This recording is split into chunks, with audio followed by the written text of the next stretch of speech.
The whole wide world will welcome the rising sun. Here comes the time for everyone to see that what will be, will be. This is the time for you and I to stand together as one. Yeah. They will know, they will know.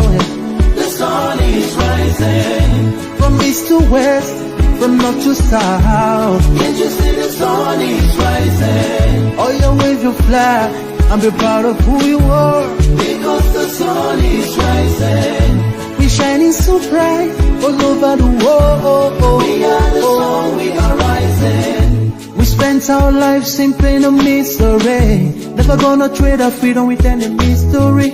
It's affecting our soul and it's killing us slow. With what we've been through, we are far from being good, but we are blessed by Chukokika Bialma. So we're never gonna give up. We're never gonna give up. There'll be light in the wind of a tunnel. It will shine so bright all time. The whole wide world will embrace us. Nobody can stop us, nobody can cage us, nobody can stand us, yeah. They will know, they will know. The sun is rising from east to west, from north to south. Can't you see the sun is rising? Oh, you wave your flag and be proud of who you are. Because the sun is rising. We're shining so bright all over the world. We are the sun, we are rising. The windows and curtains, green lights be revealing. When I think about how blessed we are, goosebumps all over my body. Sunrise to the clock strike, black strands crossing grey stripes. Clashes upon clashes, many lives come to ashes. When I ponder and reminisce, the actions I see malice. Blood on the ground, this is how we fly. Our beautiful flag all around the world. Blood on the ground, this is how we fly. Our beautiful flag all around the world. We go carry the cross together. We walk through to Zion. We stumble, we'll rise. How the victory was done. They will know, they will know. The sun is rising from east to west, from north to south. Can't you see the sun is rising? I still wave your flag all over the world. Because the sun is rising. I still be shining so bright all over the world. We are the sun, we are rising. They would know, they would know, they would know. Keep our light shine, the sun is rising. Wave the flag anywhere you are. Keep our light shine, the sun is rising.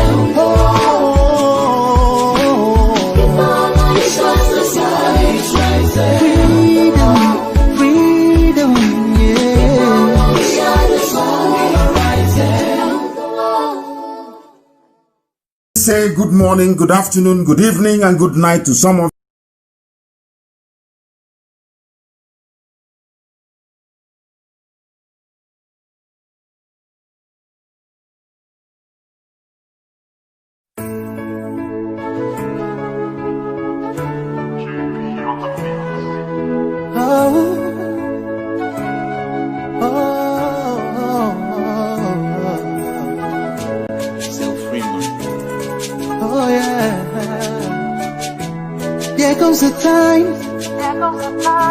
The whole wide world will welcome the rising sun.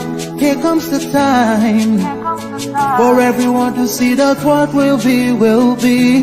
This is the time. Listening, lovers of freedom are listening. Even our enemies are coming to be educated. And I am very, very happy and I'm very glad that even those in Calabar and its environs in Cross River State, Acom, going all the way into the blessed land of Ambazonia. They are all listening because CHK 102.1 FM is in Calabar as we speak. It is also in Acom, transmitting all the way into Ambazonia. We are unstoppable. There is no force on this very earth that is capable of even slowing us down. We have come to do the will of the Most High, the God Almighty in heaven, workers of iniquity, the children of petition, those who were fathered by the Janjaweed before and during, even after the war. Those who have come to do the work of Lucifer. We welcome each and every one of you, because before your eyes, Biafra will be restored. And everything humanly possible is being done to ensure that that is the case. As I welcome you, I'll ask you to welcome those who are around you. I have not forgotten the very wonderful work we are doing with Alemachiri and the Janjaweed. They too are more than welcome to join us to understand that has been hidden from them, because in the zoo, there is no history. In the zoo, the education system, exactly the same way their security architecture is no longer existent, is how it has precipitously collapsed. Only here on Radio Biafra is the truth being spoken. I say it with every assurance. I say it with every conviction. If you want to know the truth, you must listen to us. Everything else is hogwash. Everything else they tell you is bunkum. Here you get the truth, the whole truth, and nothing but the truth. We remain spotlessly clean, whiter than white and whiter than snow. That is why we possess the Midas touch. Anything we touch turns into gold. Everything we touch turns into gold. That is why we have placed the zoo where we want it to be. Of course, Chukwukikabiama has, not us. Or should I say, through the work that we are doing. The zoo is rocking. It is collapsing every blessed day. And I maintain that Aso Rock is still empty. There's nobody there.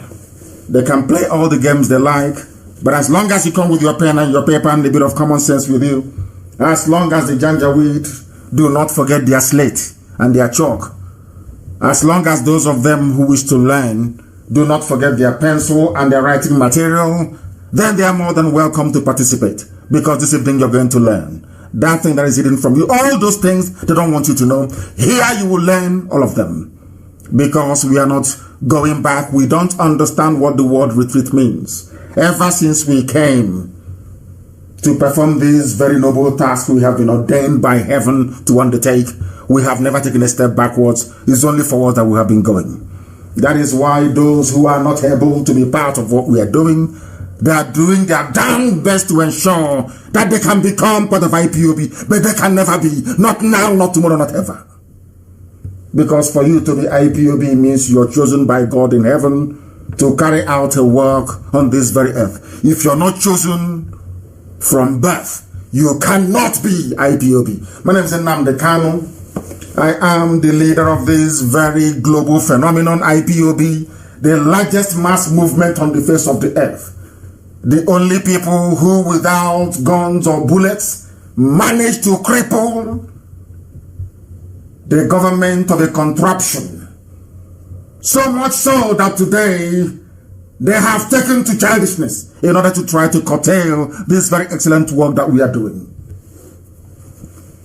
I am the director of Radio Biafra and Biafra Television, and a very humble servant of the wonderful people of Biafra. We do not condone evil. We do not condone lies. We do not condone treachery. We do not condone sabotage. We do not condone those who are fathered by the workers of iniquity. Here we are relentlessly marching towards Biafra restoration, and there is nothing anybody can do about it. It is a challenge to everyone. Sometimes we say it and they say we are arrogant. Of course we are not. is a challenge to every idiot out there. If you think you can try. Try as much as you can. Do everything within your powers. Gossip your lives away all you care. We are unstoppable. Wanting to get man with you this year. And then you will know how serious we are. And there will be no pity. Sabo, oh, heaven forbid. There will be no pity. When the time comes, don't I didn't warn you. We must hand over our proceedings to the Most High as always. Because without God in heaven, we are nothing. Without Chukwukika Biama, IPOB cannot be where it is today. Without the creator of the heavens and the earth, I will not be alive today. Therefore, we must hand over our proceedings. I proudly proclaim it, that without God, there will be no Biafra.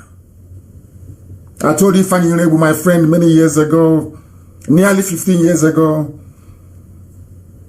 I said to him in London that we cannot proceed unless the God Almighty in heaven takes center stage. And that is what we have done. And that is why we are unstoppable. We don't worship idol. I don't worship idol. Anything that the hand of man touches cannot be worshipped and cannot be God. I proclaim that is why IPOB is formidable. We are formidable because we worship one true God in heaven.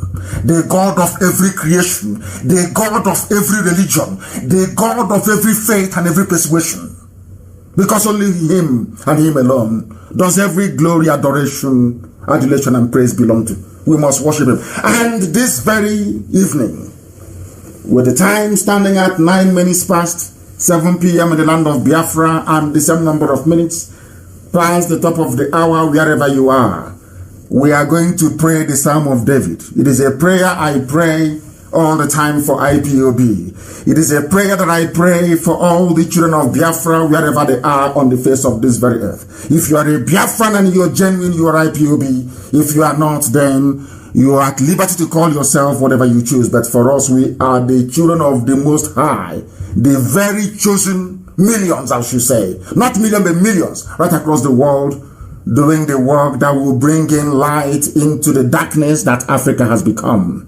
That is the pivotal position Biafra is occupying in the affairs of those who come from the southern hemisphere, especially those of, should I say, of a slightly darker skin color, so to speak.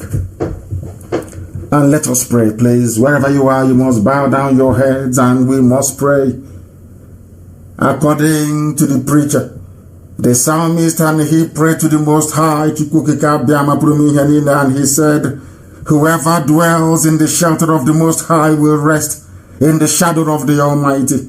And when I pray this prayer, I place IPOB at the very center of the grace of God. And I will say of Elohim, you are my refuge and my fortress, you are my God in whom I trust.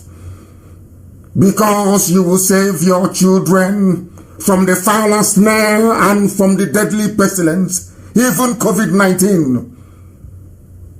For you will cover us with your feathers, and under your wings are we finding refuge today, regardless of what the enemies do, regardless of what the very brutal state have done to your children, all the massacres everywhere at Mpo, in Aba, in Onisha, in Enugu, in Mbama, in Bayelsa, everywhere in Iguacha, they have tried to eliminate your children, they have tried to instill fear into us, but we have risen to continue our relentless march, because you have found favor in us, O Heavenly Father. We are not afraid of the terrorists that come by night, those of them in army uniform of the zoo, those of them from their police or from their DSS, nor their arrows that fly by the day, nor the pestilence that stalks in the darkness, nor the plague that destroys at midday. People are falling everywhere.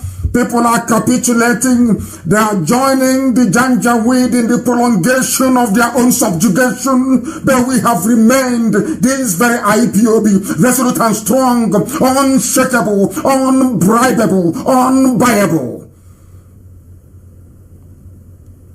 That is why they fall by our right and our left, but nothing shall touch us, because we are observing with our own eyes the punishment that is being visited upon the wicked.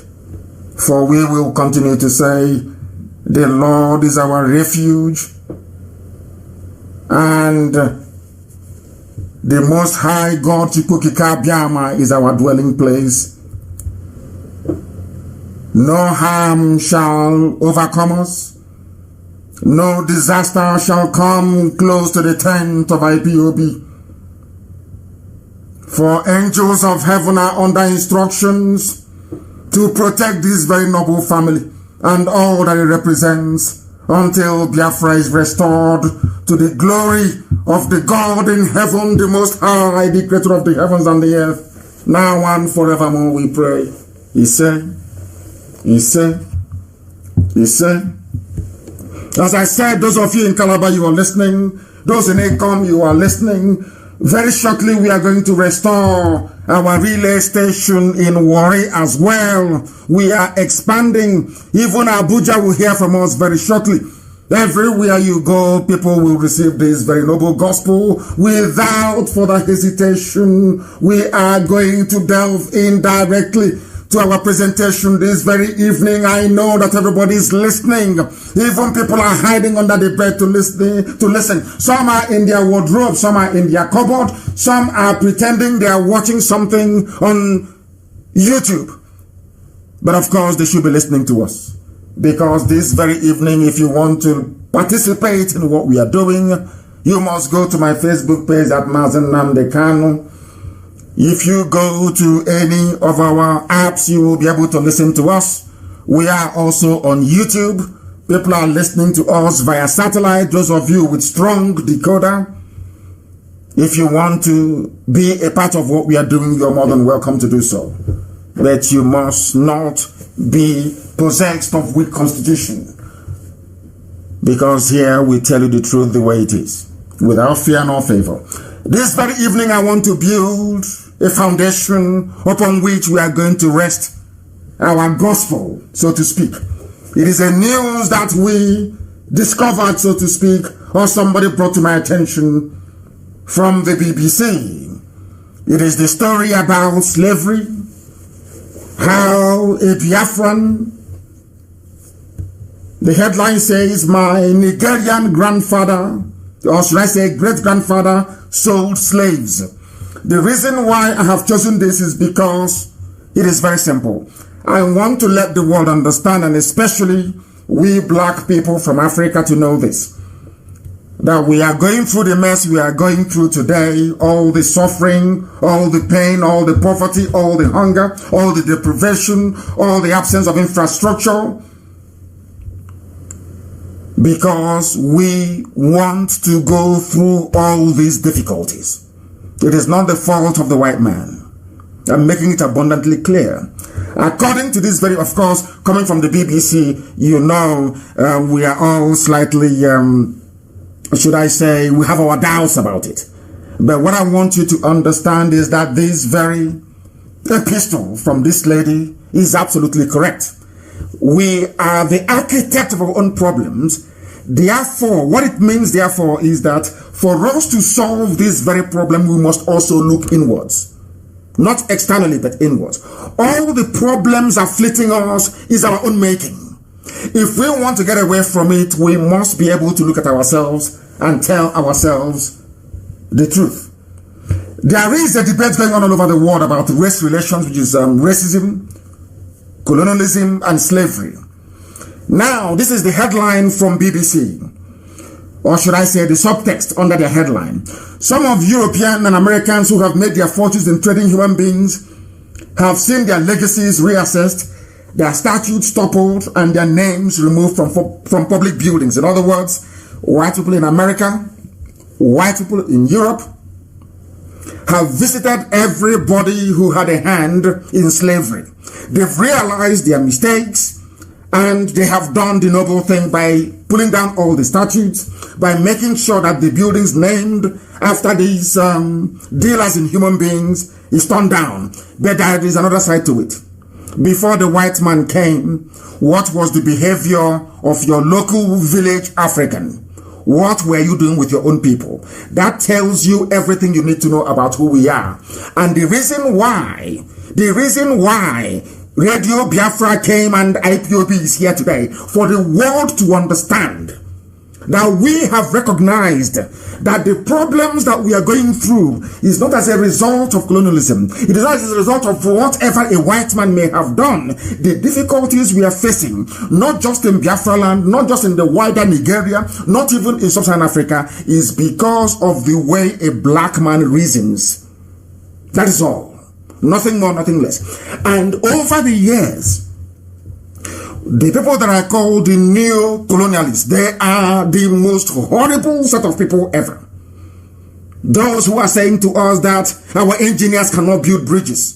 For you to build a bridge, you have to go and bring Julius Berger from Germany. For you to build a road, you have to go to China to go and build a construction firm. Whereas there are graduates who are engineers at home from our own universities who cannot get a job to build the roads that we all need as a critical infrastructure for any society to function. I want people to understand this. The problem with Africa is this: if you continue to reason like a typical black person, there will never be any improvement in your lives. You need to change the way you reason. There was something we learned, something I learned personally from studying in Europe, in England for that matter. That is something they do very cleverly, and I want you to understand this. Do you know that coronavirus is rampaging the whole of America, destroying lives, laying cities to, should I say, communities to waste? People are dying every day. Everybody knows that that very virus came from a lab in Wuhan in China. That very virus was transmitted right across Europe. It went to Italy. It caused a lot of havoc. It went to France. It killed a lot of people. It went into UK. It devastated populations. It went into America and it's still ravaging. Do you know one thing I discovered about white people? Do you know in all these countries of Western Europe and North America, none of them has ever risen up to blame China? President Trump has said it now and again. But in the end, the people of America keep reminding him that you were ill prepared. You didn't prepare very well for it. Do you see how white people reason? Although the virus emanated from China, they expect their governments to have done something about it. They don't expect the Chinese to save them. They expect their own government to save them. Now, compare that with how people reason in Africa, how we Africans reason. Whenever there is a problem, we look to blame an outsider. We never blame our own shortcomings, because Americans are saying to President Trump, the reason why we have CIA, we have Secret Service, we have all these people working and being paid through taxpayer money is for you to anticipate all these problems even before they get to us and to prepare to mitigate them. Do you understand? But in Africa, we never hold ourselves responsible for anything. And that is why we are suffering. That is why you see people all over the place not knowing their left from their right. We never blame ourselves for anything. Yes, racism is very bad. Slavery is very bad. All of these things are horrible. But ask yourself a very simple question. Who gave the white man the impetus to come to West Africa to offload our people? Literally, harvest us from our villages and take us to the Caribbean, to the Americas, to Europe, to become slaves to fellow human beings. Do you understand? Do you now follow? Now, listen very carefully. There is a Biafran journalist. Her name is Adobe Tricia Mubani. She wrote about how her ancestors sold slaves. We sold our own people. People are wondering, why are we suffering? Why is there no light, no good roads, nothing seems to be functioning, no good hospitals? Every day is like a cursed day in our lives. There is no country in West Africa that is doing very well. People don't know where these problems are coming from. The problems are coming from the fact that you sold your own people to foreigners, to enslave them, to subjugate them. The same thing is happening today. with their fulefus and the traitors and the saboteurs. They keep selling their people. They are not content. They keep selling them. They keep undermining any effort that will bring about liberation. They're against it. These are the modern day slave traders that you have. But they don't have human beings to sell. If they did, they would have sold. All of us. This is about unmaking, not the making of the white man. Adobe Trisha Mobani wrote a book. And in the extract, she said, my great-grandfather, Mobani Ogogo Riako, was what I prefer to call a businessman from the Igbo ethnic group of southeastern Nigeria. He dealt in a number of goods, including tobacco and palm produce. He also sold human beings. Now, do you understand it? And I have said this thing to you before, even in the scriptures, because there is no family, there is nobody anywhere in Biafra land that doesn't anchor their faith on the existence and the benevolence of the Most High, that is a God in heaven. And they also know, a majority of them in this day and age, base their belief systems, or should I say their understanding of the mystery of God the Creator around the Torah, the Old Testament, and the New Testament. Put together they call the Bible. Everybody believes in that. And if you go there into the Word of God, He has said it many, many times. You don't kidnap people, which was what we were doing and selling to white people. You don't sell your own people. It is very clearly written. In other words, we have broken the two cardinal rules that God gave to us that we shouldn't break. And that is why Africa is suffering. I want to start this evening by telling you that the problem that we have is in us. It is inside us as a people, as a race. And we must eradicate it. She wanted to say, my father had agents. They captured slaves. Kidnapping didn't start today. They captured slaves. They called them slaves. These are free people who went to the farm to go and farm. Somebody will come and grab them, tie them for a white man, and deliver to a white man and collect money. And you want God to love you. Is that what you think? You want God to... The same thing that is happening today. The same thing that is happening today, there is no difference. They will sell you. They will do anything they can in order to get ahead in life. All they are looking for is money. They sold slaves through Calabar and Bonny,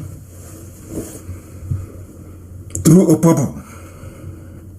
People from, listen carefully, of course she's correct. People from ethnic groups along the coast, such as the Efik and the Ezon, usually acted as slave dolls, which the white man will meet them and say, I want you to be a middleman, I want you to start selling your people. They give them tobacco, they give them snuff, they give them a cigarette, they give them whiskey. And the business has begun. You now start to sell your own people. I am saying this for the whole world to understand that as you're blaming white people for slavery and tearing down the statutes of slave dealers and slave traders, you must not forget one simple fact. It was Africans that sold their own people. Before the white man came, before the Europeans came, we used to sell to the Arabs. We used to sell to the Arabs. When that one closed, the Pope announced you can go to Africa and take slaves. They started coming to West Africa. And we obliged them. Dahomey was emptied. Badagry was emptied. Along the entire coast was emptied. All the way to Gabon. Emptied of our people. There are the blacks that are still being killed in America till this very day. That is the history of our people. And upon this very simple foundation are we going to weave the entire broadcast tonight for you to understand that the difficulties we're encountering, the problems we're having on a daily basis is down to the very simple fact that we don't know how to take care of one another. We don't understand it. We don't look at our actions and say to ourselves, is what we are doing inimical to the advancement of our people or not? We don't do that. We don't do it. And in IPOB or Radio Biafra, we tell ourselves the raw, painful truth that we may learn from it and advance. And that's what we're doing tonight. Now listen very carefully. Our problem is this. Because we are fighting for liberation. Everybody wants to be free. Absolutely everyone. Oduduwa wants to be free. Middle Belt wants to be free. Hausa wants to be free. Kanu wants to. Everybody in the abominable contraption, the zoo, wants to be free. Now ask yourselves, why are you not free? It's because of the greed of some people. Other people see themselves, oh, I am the governor. So if freedom for our people means that I will no longer be called Her Excellency or His Excellency, then to hell with freedom for everybody. This is a typical enslaved master. That is how they behave. Because I'm a senator. And if freedom means dissolving the whole of the zoo called Nigeria, if dissolving Nigeria will bring freedom to people, then I don't want that freedom. Because now is my turn. I'm going to be here for 8 years. I am a senator. I want to make that money that others have made before me. This is how they reason. I want the world to understand that even in a place like Nigeria, even in an abominable contraption that the white man created, the same white man that came to take you, created a nation for you and you accepted, the same people who are there today, they are the architect, they are their own worst enemies. That is how a black man reasons. When I say it, somebody wrote to me angrily and said, you are promoting white, supremacy. And I said, no, you are being very ignorant. I'm telling you, can you fault anything I say? Forget about the delivery of the message. Can you fault anything I say? He told me, no, I cannot fault it. I said, then what is your problem? That is the thing about black people. They don't want to learn, correct their mistakes and move on. I'm asking you, somebody said that I will not allow, I know that everybody, every pundit in the world, every commentator, every analyst, everybody knows that for there to be freedom for all, Nigeria has to fall, Nigeria has to fall. They know it. Once you dissolve the zoo in Nigeria, everybody will be free. They know it very well. Even a rat, a cockroach, Ochecha knows about this. Now ask yourself, why is that not happening? Because there are people with vested interest. Oh, you're telling me I'll be here and Nigeria will collapse. Once Nigeria collapses, that means I will no longer be making money. That means I may lose my house in Katsina. I'm an Igbo man. I'm in Sokoto. That means my shop. But in that shop, he'll be there one day. He will be killed inside his shop. His neighbors have been killed. He can see it very clearly. Now, that is the way that black people reason. That is what we have come to do, to let them understand that if you continue to reason this way, there can never be any improvement in your life. Impossible. And they have their agents. There are people, ask anybody of a sound mind, what is it about Nigeria that you want to keep Nigeria as one? What is it that Nigeria is absolutely nothing unless they are corrupt, their politicians or their agents, or they are hoping that their village will get their own turn in the year 2099? Is that how human beings are supposed to behave? Is that how people with brain is supposed to behave, I ask? Do you now see that the problem of black people is black people and not white people? White people are doing what they are supposed to do. It is called taking advantage. That is how life is. That is how human nature works. You made yourselves commodities and they came and they bought you. They took you by force. You put yourself in that position. That is what our sister is writing about. And that is the truth. Have we begged the world? Have you seen black people gather together and go to America and beg black Americans, kneel down? People are doing, taking the knee. You see Nancy Pelosi, you see a few world leaders, kneeling down in deference to Black Lives Matter. The people, the real culprits, we Africans are the real criminals, the real culprits in this. Have we ever gone to America to say to Americans, please, black Americans, we are sorry for what our ancestors did. What they did is absolutely, is abominable, it is horrible, it is terrible. We've not done it. Because we don't like taking responsibility. Not at all. People, because of political ambition, you want to run for office. I had a lawyer once representing me when I was incarcerated. And they asked him, he said his business is not about if Nnamdi Kanu is out or not, or dies in prison. He wants to go and contest for House of Reps. And he used my name to get close to the governor of Enugu State so he can go and contest for House of Reps. Those are black people for you. That comes to what I want to preach tonight. The lack of consistency in black people. They never believe in one thing and believe in that thing. They keep going. They keep going no matter the obstacle. They keep going. After a while, they just fall by the wayside. Very fickle-minded, very feeble. We lack discipline. We lack discipline, and we lack dedicated focus. Why do you think IPOB is a phenomenon all over the world? Everybody talks about IPOB for good or for bad. It's up to them. But you must discuss us. You must talk about us. You must. Because we have a stranglehold over you. Do you know why? Do you know why you must discuss IPOB, Nnamdi, Kanu, Biafra every day? Do you know why? Because we are resolutely dedicated to the pursuit of freedom for Biafra and for every other trapped ethnic nationality in the damnable Zoological Republic. And do you know the funniest thing? Is that the people we are fighting for, they know this. Even the Hausa man knows. If you ask him, a Hausa man will tell you, Nnamdi Kanu is fighting for me. I feel this fight. Somebody in Yoruba will tell you something. Because they understand. They can look beyond all the noise, basically. And understand what we stand for. And we have been doing it consistently.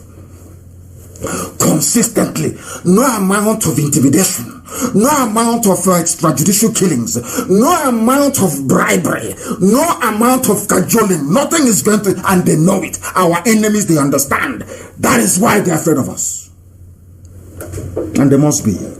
Who are you not to be afraid of IPOB? Who are you? You must be afraid of us. Is it because we kill? No, we don't. Do we have guns? Are we militants? Of course we do. We don't have any guns. We're not militants. But ask yourself, why are they afraid of a group of people, a nation of unarmed people? Within it lies all the answer to your paranoia. Within it. We are not focused. We are easily distracted by rubbish. Every person rubbish. We get distracted by it.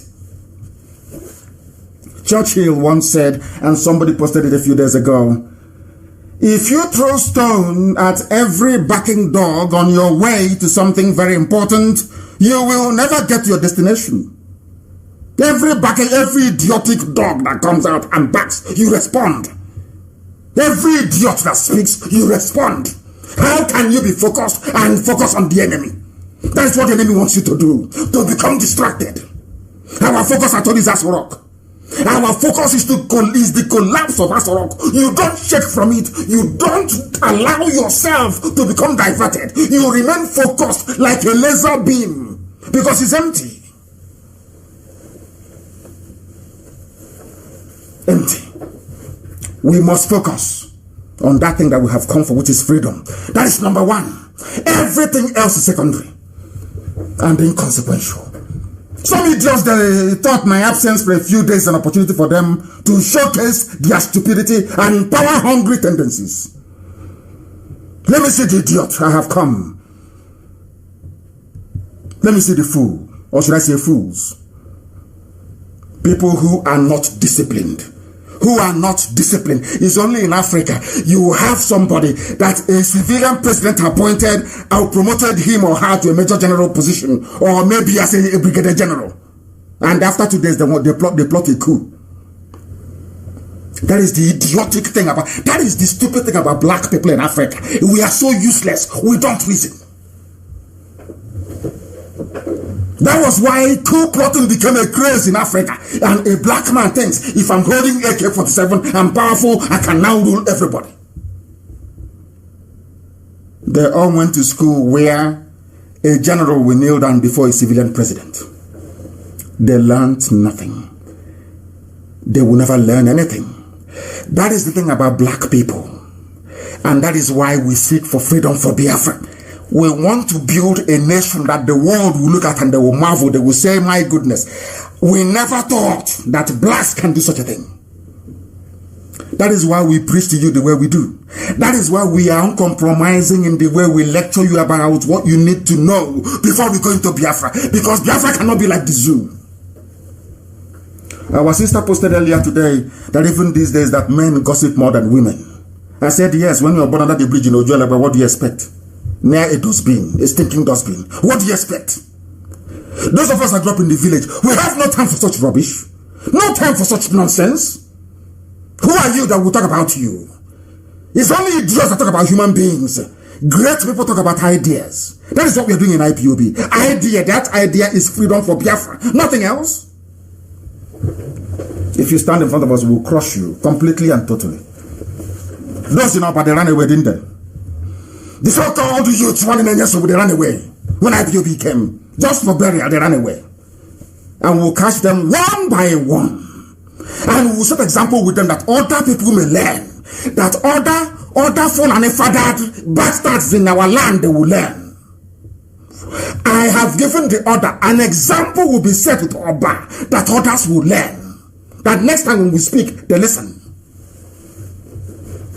What happened yesterday was just a preamble. They should keep running because we'll get them.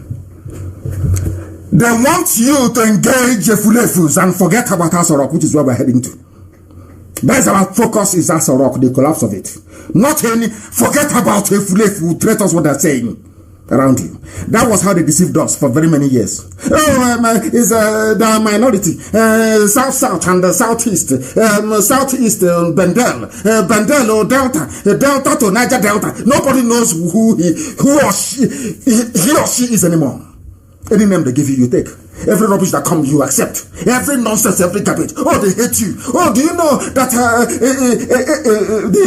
they hate Igbo man? Do you know if they hate Igbo? I said, who told you that?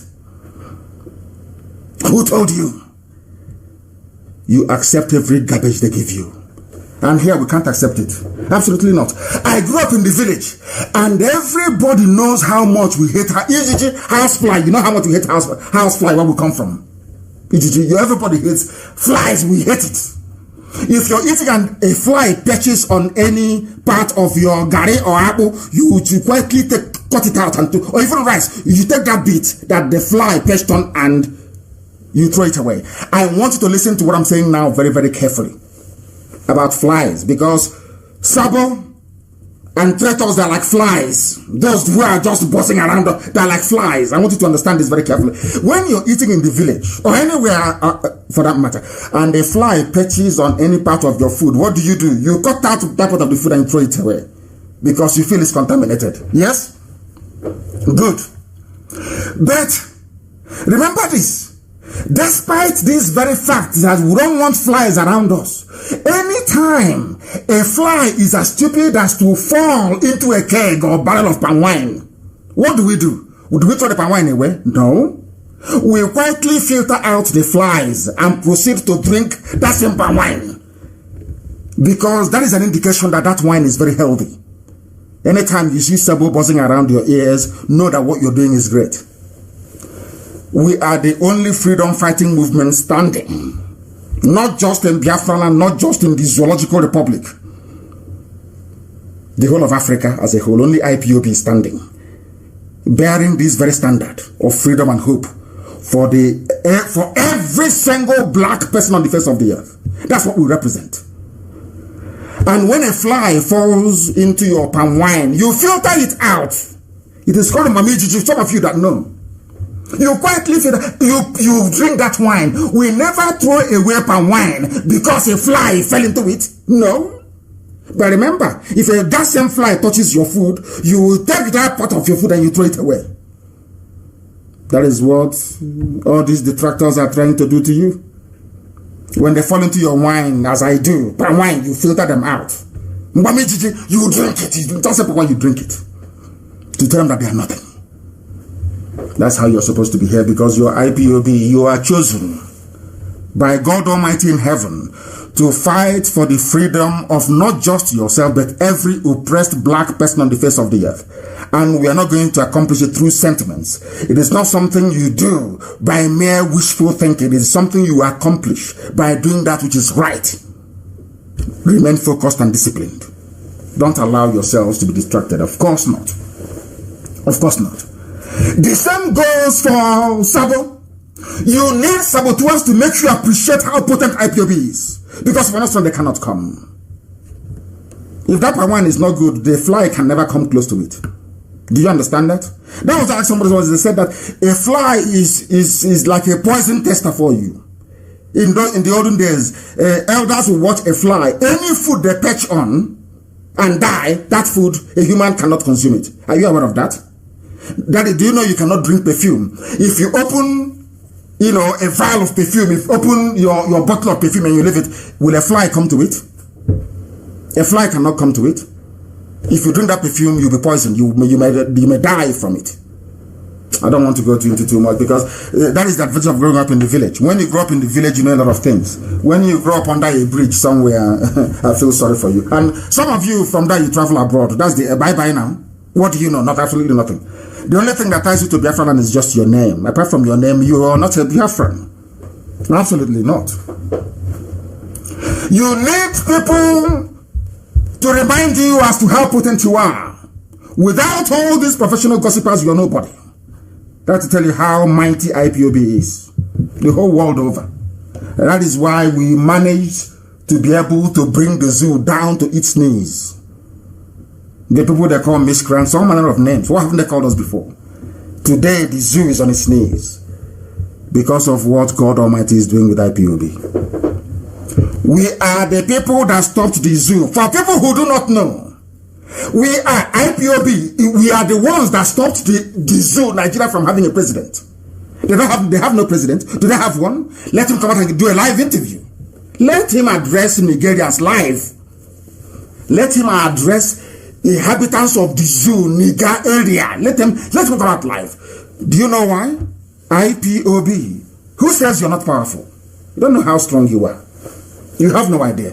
Why do you think they want to distract attention? Because you're mighty.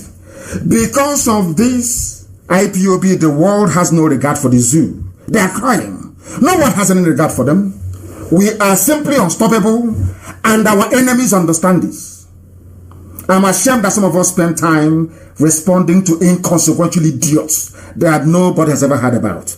The only reason why you hear about these fools is because they mention IPOB. You have to mention, to be relevant, you have to mention IPOB, or else you're nobody. You are nobody. If you want contract in Abuja, you castigate IPOB Nnamdi Kanu. If you want to get ahead in life, you must say something bad about Biafra. That is how powerful we are. That without our names, people, nobody will know who these idiots are. That's how powerful you are, if you don't know. Ask them, okay, talk about yourself. They won't exist. Never exist. Nobody will know them. That's how strong we are. How powerful we are. We are unstoppable. Absolutely that. Parasites will come. They need our name to shine. We must ignore them and watch them disappear. Our firepower from tonight is going to be focused on the zoo and nothing else. Some of you are foolishly engaging idiots that have no standing and no reckoning. Absolutely none whatsoever. Our future, if we continue this way, is going to be like that of the departed Ezekiel's work. For those who don't know about the danger that the zoo Nigeria portends, if you want to know how damaging Nigeria is to an average, sensible human being, the story of the late engineer Ezekiel's work is a timely reminder. Or the Yoruba girl that was killed, the helicopter pilot. Some of you are aware of all these things. Why did these people die? Ask yourself that. Because of a place called Nigeria. In any other place in the world, they'll still be alive and thriving. In any other place, Ezekiel Izuogo will be like Henry Ford. Somebody built. Do you know that the fact that you're driving a car today, or let me just say in the 40s or in the 50s or in the 60s, was because of a man called Henry Ford? Do you know what Henry Ford did? Henry Ford commercialized automobile production. He industrialized it. He made cars affordable for ordinary people. And that was why he was voted the capitalist, or should I say the businessman of the 20th century. Henry Ford. We have here in Ezekiel's work, we have our own Henry Ford, but because he's a Biafran, because he's blessed, and unfortunately he found himself in a British contraption called Nigeria. His life ended in failure, not for him personally, but for the society. Now he's dead because he's a Nigerian. And all the support and help he should have received, all that support and help, they are now in hotel buildings in Dubai, in plush mansions in London, in Swiss bank accounts. Why? Because of Nigeria. And that is why we want it to fall, by all means. Is this the future you want for your... Look at your child. Some of you have very bright children, boys and girls, who wants to be engineers, who want to create something, technicians, they want to build something. Maybe some of them are right now doing, showcasing their talent. Look at his work. I want to let you know that as long as Nigeria exists, Nigeria, as long as Nigeria is existing, you can never attain your full potential unless you're a criminal in politics. They are the only ones who attain their life's ambition, which is to loot and to keep looting. That is the pinnacle of success in the zoo, is how much you have stolen.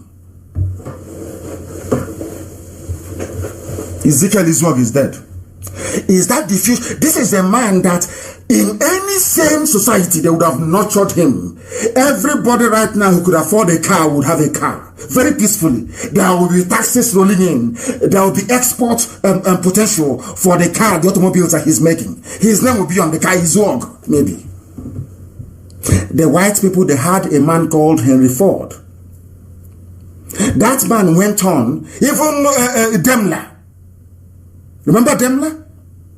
In Daimler-Benz, yes? These are human beings. They are not angels from heaven. They are fellow human beings. If you cut their skin, you see red blood coming out. In their own land, because they are white people, they appreciate something good. They were nurtured. Today, some of you ride a Ford pickup. You're having fun, but you have your own talent, your own engineer, your own God-given automobile expert. He died in regret, misery, and pain. And that is the type of country you want me to belong to? Hey, please, for goodness sake. If you want the future of your child to be like that of Ezekiel Izwog, then all well and good. The ability to live as free men and women in a land where the Izwogos of this world can flourish and thrive is what we are pursuing. In Biafra land, every talent. You know, in the zoo, it's only their children of politicians. It's only their child that is good enough for anything, for scholarship or everything.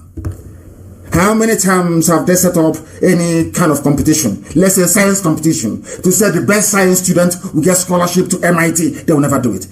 Is it that they don't have the money? Of course the money is there. They are using it to go and buy mansions in Dubai. Is that the type of country you want? Is that the type of people you want us to respect? Huh?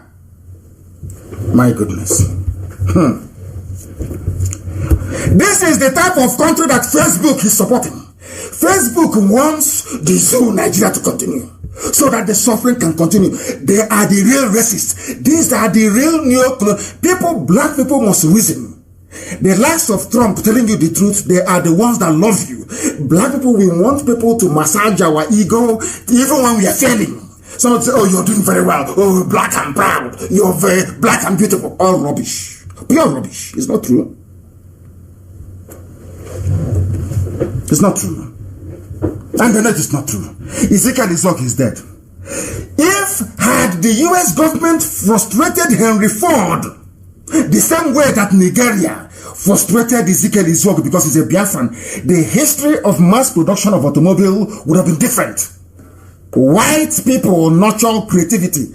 Black people, they kill it. I don't know where they get that. There is this wicked envy in a black man. There is this, I don't know, abundance of jealousy in a black man. Rather than promote a fellow black person who is doing very well, they prefer to kill that very person and then go and do boy to a white person. Somebody said they are doing it to develop kilishi. They are doing kilishi. Oh dear me, zoo. People think that we just woke up one morning and decided to hate Nigeria. They don't like Nigeria. They are trying to bring the nation down. And I'm asking you a very simple question. Which other people in this world will have somebody like Ezekiel Izwog and allow him to die like this without fulfilling his potential? So now he's dead, he's gone back to his maker. The God that brought him to bring automobile to black people in Africa, how do you think that God will feel now? The God that brought it, God said, I have given talent to every nation. To you black people in Africa, I'm giving you Ezekiel his work. Take him, nurture him, let him build cars for you. Some of you are saying, oh, I'm trekking too much. My mother is trekking in the village. I'm struggling. How do I get a car? But God gave you somebody who is a car maker by nature. What did you do to him? What did you people do to the person that the Africans, Africa's version of Henry Ford? What did you do to him? Because he's a Biafran. Because an Igbo man. And you want me to love Nigeria, to support Nigeria. Do you see how foolish you sound? All of you talking rubbish. I saw some idiots today talking nonsense about Nigeria. Are you not ashamed of yourselves? Where is Ezekiel Izuoku today? Where is he? Where is he? Nowhere to be found. And please don't say nothing. Innocent assemble cars. He assembles the parts of the cars. Izuoku fabricates the parts of the cars that he built. The car that he built, he fabricated them. So there's a difference from car assembly to car maker. A car maker is not somebody who owns an assembly plant, no. He fabricated all the materials that he used. For your information, there is something satanic in the brain of certain, I will not say all, certain black people. Satan dwells in them. Satan dwells in them. And it's a good thing that they can't see Biafra, of course. They know they can't. So those of you who accuse me of promoting white supremacist agenda, you can now understand how foolish you sound and how foolish you are. Because I weep for your ignorance. To a typical black man, truth is always very bitter to swallow. I am delighted because this very evening, my voice is being heard across every major part of the world, including Efik and Ekom lands, and into Ambazonia, so they understand who their brothers are. Because I foresee in the future that Ambazonia and Biafra will go into some kind of an alliance and federation. Because we are the same people. The gospel of truth must be preached regardless of who gets upset or who gets wound up in the process. So they're irrelevant to us. Absolutely irrelevant to us. Because the truth must be preached at all times. Ezekiel, his work is dead. What was the name of his car again? Z600 it was called. The name of the car that he manufactured. Z600. Very, very sad indeed. He is Africa's foremost car inventor and manufacturer. Manufacturer, I didn't say assembly plant, no. Manufacturer. There's a difference. Unbelievable. And people are running all over the place and talking nonsense about the zoo, Nigeria, our country, our place. And I said to them, you talking about some stupid president. How many times have you seen him? How many times have you seen your so-called president? I said, how many times have you seen him? How many times has he addressed you live? COVID-19 is ravaging the whole world. How many times has he come out live to preach, to speak, to talk to you? None. That means there is nobody there. But you are blinded by ignorance and the damnation from Satan that you cannot see. You are blind, you cannot see. Zoo animals. You cannot reason, you cannot see.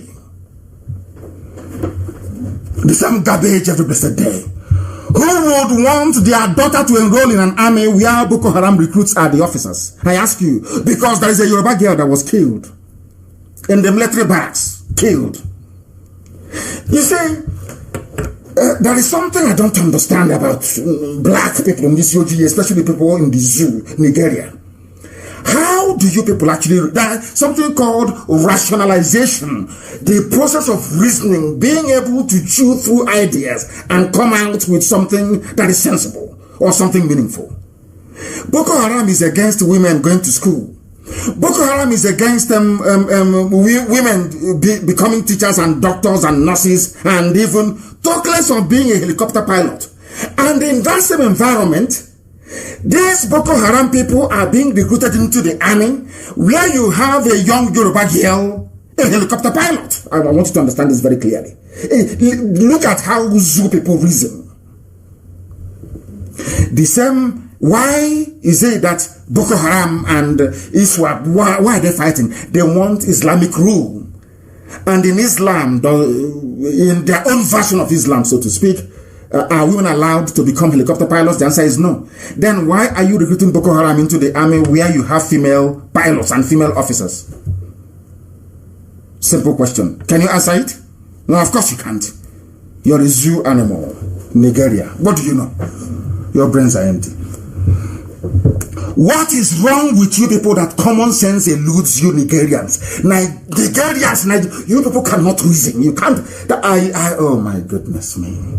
Why can't you people reason by understanding that only Biafra can set all of you free? Do you think we are doing what we are doing just for ourselves? We want everybody to be free. Absolutely everybody. Not just Biafrans. We want to set everybody free. Up to and even including Janjaweed. We want people to be free. You cannot become free unless the zoo is down. Unless Nigeria ceases to exist. As long as Nigeria, that's the proper pronunciation. Not Nigeria is the phone. Nigeria, it sounds a bit okay. The proper name is Nigeria. If you go to Germany, give anybody in Germany, give a German your passport and say, please, where do you think I come from? He will call you Nigeria. You're Nigerian. A nigger from a nigger area. That is who you are. Double nigger. That's who you are. That's why you have in the original pronunciation you have double G. In the original spelling, double G, double nigger from a nigger area. A Yoruba girl was killed. We will talk about this thing now, and it will become a social media phenomenon for a few days, and after that we all forget. Typical black people, that's how we are. After a few days we all forget. We all forget. The death of Tolupe Arotile was not an accident. She was murdered. She was killed. An army officer, Yoruba girl, a mathematician. That in any other place in the world, she will be somewhere receiving government grant and, trying to find solution to the power shortage. She is a mathematician. Everything in life is mathematics, if you know that. But that will be a topic for another day. She was killed because of her audacity to conduct successful combat missions against Boko Haram. I've told you before, they believe in their own warped kind of Islam, that if you're killed by a woman, you cannot meet 72 virgins in heaven. You cannot go to heaven. If you're a man and you're killed by a woman, your life is, in fact, you will spend eternity in purgatory. Here you have a Yoruba girl recruited into the army to fight terrorists and bandits. Instead, she was killed in the barracks by those who are sympathetic to the ideals and ideas and philosophy and mindset of terrorists. I want people to understand it and digest it very well. She was killed. This Yoruba girl was murdered because she had the audacity to go into an aircraft to go and be unleashing bombs on men. That's why they killed her. Do you understand? Are you still a proud Nigerian? Are you still proud of Nigeria? She wasn't killed in the battlefield. No, not at all. She was killed in the barracks. Do you know what that means? You people, I feel sorry. I don't know what is wrong with black people. Why can't we reason? You have a Boko Haram, you have a terrorist group with a very warped mindset about the position of women in a society, and you're recruiting those people into the army. And in that army that you're recruiting these terrorists into, you have women who are serving. And you're telling me that people are sensible, that they're reasonable? Is that what you're telling me? She's dead. All they will do, maybe they'll give the parents her salary for 2 months, probably around 80,000 naira, less than 200 pounds. They'll give that to the family. People will say, oh, we are sorry, we are going to investigate all these things, and nobody does nothing. It's over. She's dead. All the money, even the salary they have paid her is not enough to cover her school fees at secondary school level. So the parents gave birth to this girl, trained her. She's a mathematician, very, very bright and intelligent, and her life just ended like that. I know she signed up as a soldier. She may die in combat, yes, but not to be killed in the barracks. That's what happened to her. Go and tell her parents about one Nigeria and see what they will do to you. This is the zoo. In a country, the people she's fighting, their comrades are her fellow officers in the army. Do you understand? Because she's serving alongside the so-called repentant Boko Haram. And you're going out and you're killing their comrades and you think they'll be happy? Of course not. They'll kill you. And that's what they have done. They've killed her. And the zoo, as usual, well, what will happen? Nothing. They will say there's an inquiry. We've set up an inquiry. We are going to get to the bottom of this, and nothing happened. Nothing will ever happen. Absolutely nothing will happen.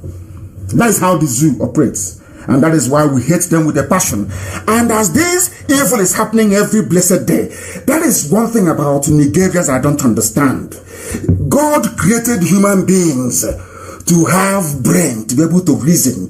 And I keep every day as I wake up, when I see the behavior of black people, I keep asking myself, is it, God, are you sure that there was no mistake somewhere? You're God, you don't make mistakes, we know that. But are you sure that there's something didn't go wrong somewhere? Do you know that this situation of insecurity in the zoo is so bad that today explosion killed 7 children? I want to be factually correct. Absolutely correct. It was reported yesterday. It happened yesterday. Explosion killed 7 children.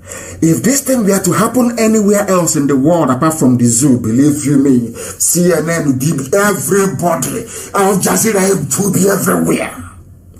That is why I want to let people understand about who really hates you and who loves you. They won't talk about this news because they are benefiting from the corruption that Nigeria is. Nigeria, the corruption that Nigeria, 7 children killed. It is not international news. Who killed them, you would ask? Who killed 7 children? An improvised explosive device. You see, when the dead Buhari was alive, they were plotting all these things to how to take over other areas. They never learned when an army from the north came to Biafra land to take Biafra land 300 years ago, and what happened to them. You see, they forgot one thing. They thought that the loss of Biafra between 67 and 70 or somehow was a signal that they can go on and take over the whole of Biafra land. But you see, I am saying this to the feudal lords, the Janjaweed, those who control the Fulani Caliphate. This is something they don't know. There is something very special about Biafra. God may punish us with you or with Britain as he did before you came, so that we can return back to him. Not that so you can come to occupy our land. The more you have this design in your brain to take over the whole of the South, to take Yoruba land, to take Biafra land, and bring in every Janjaweed in West Africa to come and reside in, the more you lose your own land. That's what is happening to you. You have come to kill other people, but there are those you left behind who are now killing your own children. It's happening in Katsina, the state where the dead Buhari, I said dead, late dead Buhari comes from. Any idiot telling you otherwise is deceiving you. They know Buhari is dead. They are all covering it out of shame. So they will not say, oh, Nnamdi Kanu was right. That's all. That is all. But they know Buhari. Everybody. Who doesn't know that? That the mass murderer is dead. Today, 7 children are dead in his hometown. And you're telling me that the old Buhari will be there and he will not say anything? 7 children killed in his own hometown. You people are truly daft. You Nigerians, you niggers from the zoo, you are truly daft. Daft beyond recognition. Daft. 7 children are dead. And Nigeria, let's make it better. The people are dying every day. The young pilot is dead. Helicopter is dead. Your soldiers are being slaughtered in Boko Haram territories. Bandits are ravaging you every day. Fulani terrorists, Miat allies everywhere, killing you, taking over your land. And you have the temerity to wake up and say, Nigeria, we will fix it if we restructure it, if we do this, if we our governors. You people you have abandoned the real issue. There is a saying where I come from, in the village. You abandon the main problem itself which is that as long as the zoo Nigeria remains one, you will die. You will perish. You will die. Your children will die. Your fathers will die. Your mothers will die. Your uncles will die. And nothing will be done about it. The sooner you realize that, the better for everybody. And then you work towards dismantling it. 7 children dead. Tony Lope Rotile dead. His uncle dead. In the zoo. Nobody is reaching their potential. Only looters and criminals. Only criminals in political office. Only them attain the height of their profession. Every other person is suffering. And you wake up in the morning and you go to a television station. Nigeria, I believe in multi-diversity, in multiculturalism, talking garbage and trash that you don't know about. That's how foolish some of you are. How daft some of you are. And you claim you went to school. What sort of school is that you went to? What sort of school? 7 children are dead. It doesn't touch you. It doesn't affect you because they're not your children. You don't care. That is that wickedness in a black man that is keeping Africa in perpetual poverty. There is this wickedness in a black man. Wickedness and evil. Evil. 7 children dead. Children, not adolescents, not teenagers. Children dead. You're not moved. You're a black man or black woman. You're not touched. How evil can you people get? How horrible. If you don't destroy Nigeria, Nigeria will destroy all of you. Let me tell everything I tell you, write it down and the date down. Every prophecy I gave is accurate 100%. Nigeria will kill all of you. You watch and see. The there be fooling yourselves around. Allow that primordial, destructive instinct in a black man, envy, greed, and jealousy to destroy all of you. In the zoo. It will swallow you. This is a hard man. When Buhari was alive, because he's a hard man, he's a general. Look at his security in his own compound. 7 children killed. And some of you cannot reason very well. Because to you, the little envy inside you is more important than you express it. It's more important for you to express your envious nature than to fight the evil that is in front of you. Hopeless people everywhere. Is that over? That's in Katsina. Well, let us go to Kanu. State by state, in the zoo. What is happening in Kanu? Bandits stormed the home in Kanu of a lawmaker, and the 17-year-old daughter is gone. Do you think he's going to see the daughter again? He's in Kanu. They are the one Nigeria people. Let's have one Nigeria. They don't know that if you have an Arewa nation or a Hausa people are big enough to be a nation of their own, do you think this nonsense will happen? Of course not. Of course not. Because you've allowed everybody to pick up AK-47. Nobody's complaining, oh no. But watch the day now that IPOB will come out to defend our land. You will see them, their mouth will start running like a broken tap. You say in the north, 17-year-old girl gone from the home of a lawmaker. I still want Nigeria, yes? You love Nigeria, don't you? The girl is gone, never to come back. Like Leah, they're gone, she's gone. She will give birth to offsprings of terrorists for the rest of her life. 17 years. She's too old. By this time next year, she will give birth to the first child. You love one Nigeria, don't you? Do you see how foolish all of you are? Do you see how daft all of you are? One Nigerian is. How foolish you are. One day they come and take your own child, and all you can say is, it's bad, do something now, reshuffle the defense chiefs. You're talking garbage, as always. Garbage. But your child is gone. That is the thing that's the big difference between white people and black people. Whites will sit down, analyze. They will not bother with the symptoms. They go to the root of the problem and they will solve it. But in this UG black, he's bad. Nothing person no go see for this country, and that's the end of it. And they are gone back to their gossipy old ways. Gossipy old ways. Useless set of people.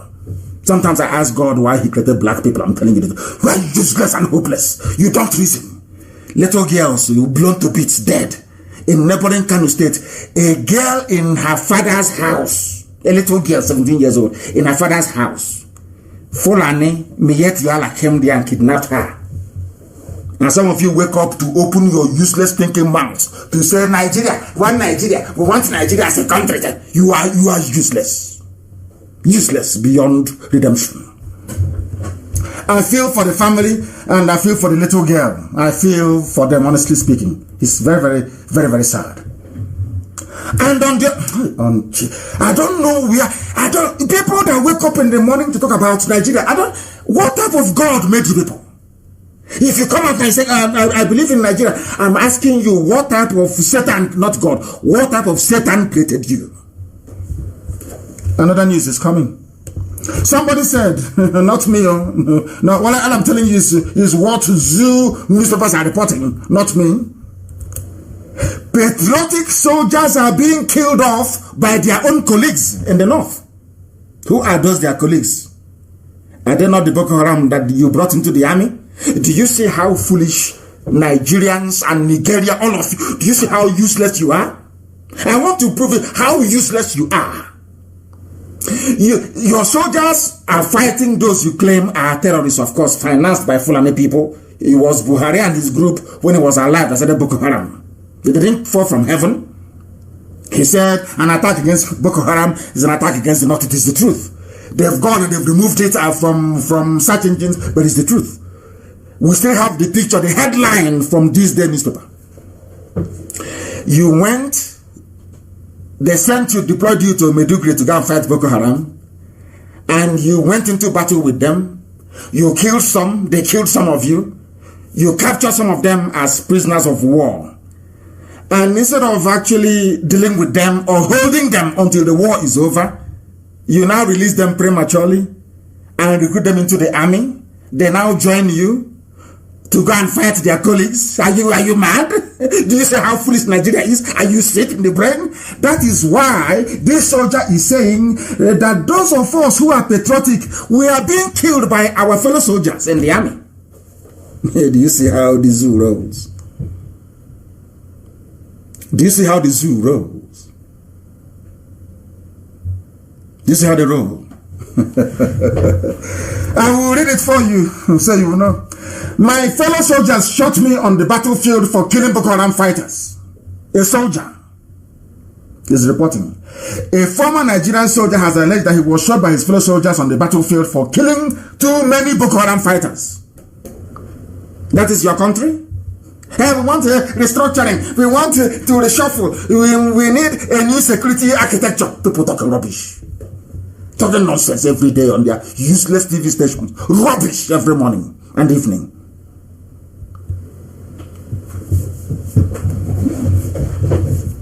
That is what they do.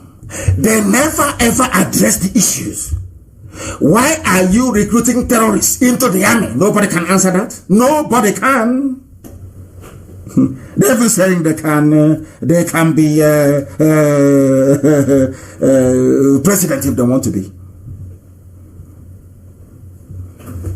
That is how they are. Zoo for you. Zoological Republic. Because when you see a black person and you feel that they are reasonable and they're educated, they are polished, they're enlightened, as soon as you begin to engage them in a conversation, you become disappointed. You notice how empty and vacuous they are. Black people, there is something wrong with a lot of them. Something fundamentally wrong with their reasoning process. I'm telling you the truth. And as this whole nonsense is going on, the colonization agenda is gathering momentum. It doesn't matter how much they loot. It doesn't matter how much. They steal from you. Their agenda is still going on. The agenda is still going on in the zoo. Zoo animals. The agenda is still on. And what is the agenda? I'm going to please publish the list of all retired, those who have retired a few days ago. 90% of them are Southerners. Those of them that voted for APC from the West, this is your handiwork. Well done. They are retired, many of them. Major General Ude, Ilo, Ijoma, Ejimai, Akem, Atewe, Wiwa, Ali, Kole Osom, Aliyu, Agachi, Okonkwo. These are Brigadier General Okonkwo retired. Brigadier General Ogidi retired. All retired from the army. They are preparing for complete takeover and onslaught. We know about all these things, but what are we doing about it? The zoo is there. Zoological Republic is still there. You will see people that come, so, let's do our nation in 2023. Who is going to be the president? And I wonder what type of planet these people are inhabiting. Look at your zoo. All your generals are being retired from the army. All of them. Look at the list is there. Please, Amaka, try and publish it. The list is here for all to see. Everybody. Nicholas Achinze. That was the Dasuki's ADC. Colonel, retired. All of them. Oh, very, very sad indeed. These are people that spent decades deceiving everybody, that Biafra is a bad thing, Igbo man is out to dominate everybody. Today, they are not only dominating you, they are also killing you on top of it. That is Fulani for you. They spent years deceiving all of you. Bendel, Niger Delta, South, Midwest, Upper West, Middle Belt, gerrymandering and cutting people up into pieces, whereas they are busy planning. Every day they are planning every how to take you over. And those of us, so I will say those of us from the South, because that's been a development, I'll talk about that later on. Those of us from the South, always messing about and of course allowing our envious nature to get the best part of us. Here it is now. Who is going to save you?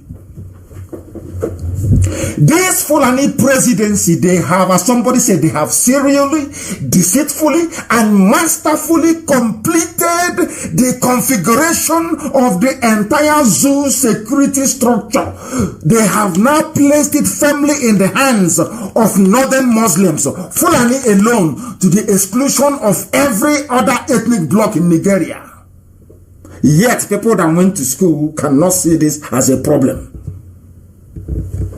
They don't see it as a problem. That's how sad they are.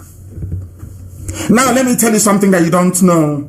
Can you imagine this being Jonathan's administration? Hey, by now, every Biafran in the north would have been beheaded by now. Let me call them out for you so you know. Those who are responsible for the mess in the zoo and why they place their men in all key positions.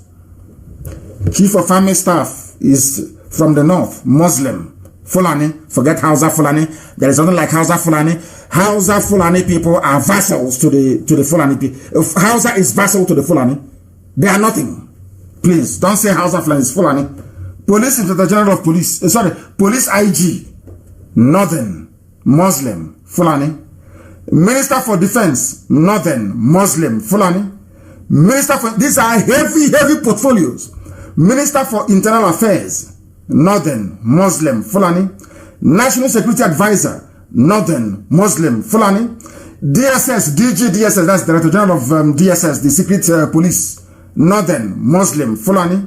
The Chief of Staff, Northern, Muslim, Fulani. ADC to President, Northern, Muslim, Fulani. The Chief Security Officer to President, Northern, Muslim, Fulani. Protocol to President, Northern, Muslim, Fulani. Private Secretary to the President, Northern, Muslim, Fulani. DG Customs, Northern, Muslim, Fulani. DG EFCC, the one they've just suspended, Northern, Muslim, Fulani. DG Nigeria Prisons, Northern, Muslim, Fulani. DG Immigration, Northern, Muslim, Fulani. Minister for Petroleum, Northern, Muslim, Fulani. Minister for FCT, Northern, Muslim, Fulani. And you are still in one Nigeria, yes? Are you all part of the same one Nigeria? Funny, foolish people. You're not only funny, but you're very foolish. You Nigerians, nigger people, you're not only funny, you're very, very foolish. Look at it. If this had been Jonathan's administration or Obasanjo, hey, you won't come outside the next day. But here you are.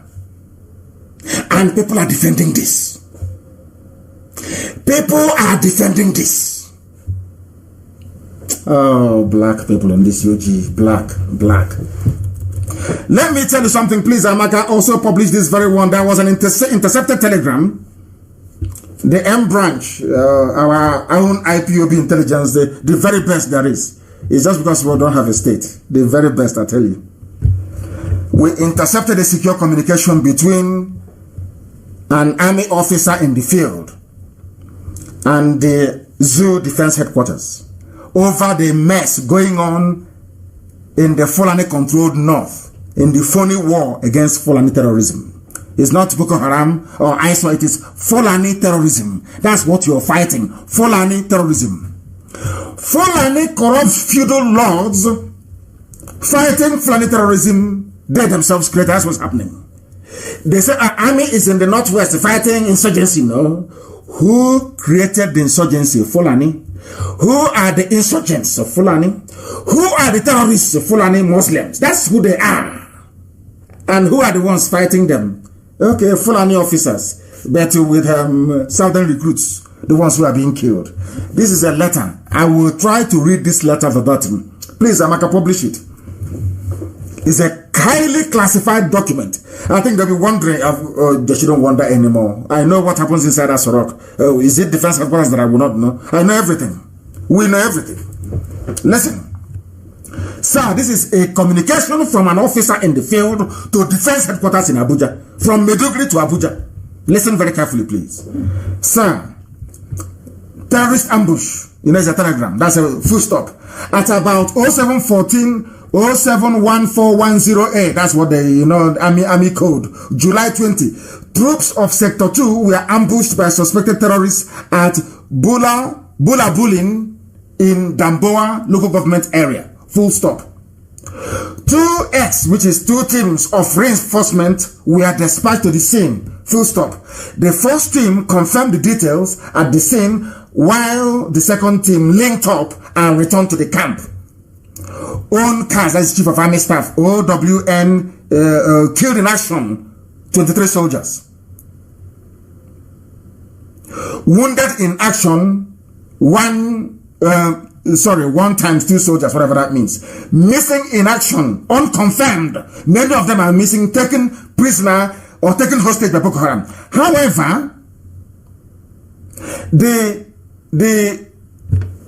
WIA, wounded in action, WIA, are currently being stabilized at the Brigade FDAMB. I don't know what that means. Brigade FBAMB. We will need to analyze this more. While some are, those who are seriously injured are undergoing operations. Further details later. Now, number 2. The army is now, according to the telegram, advancing into the Timbuktu Triangle.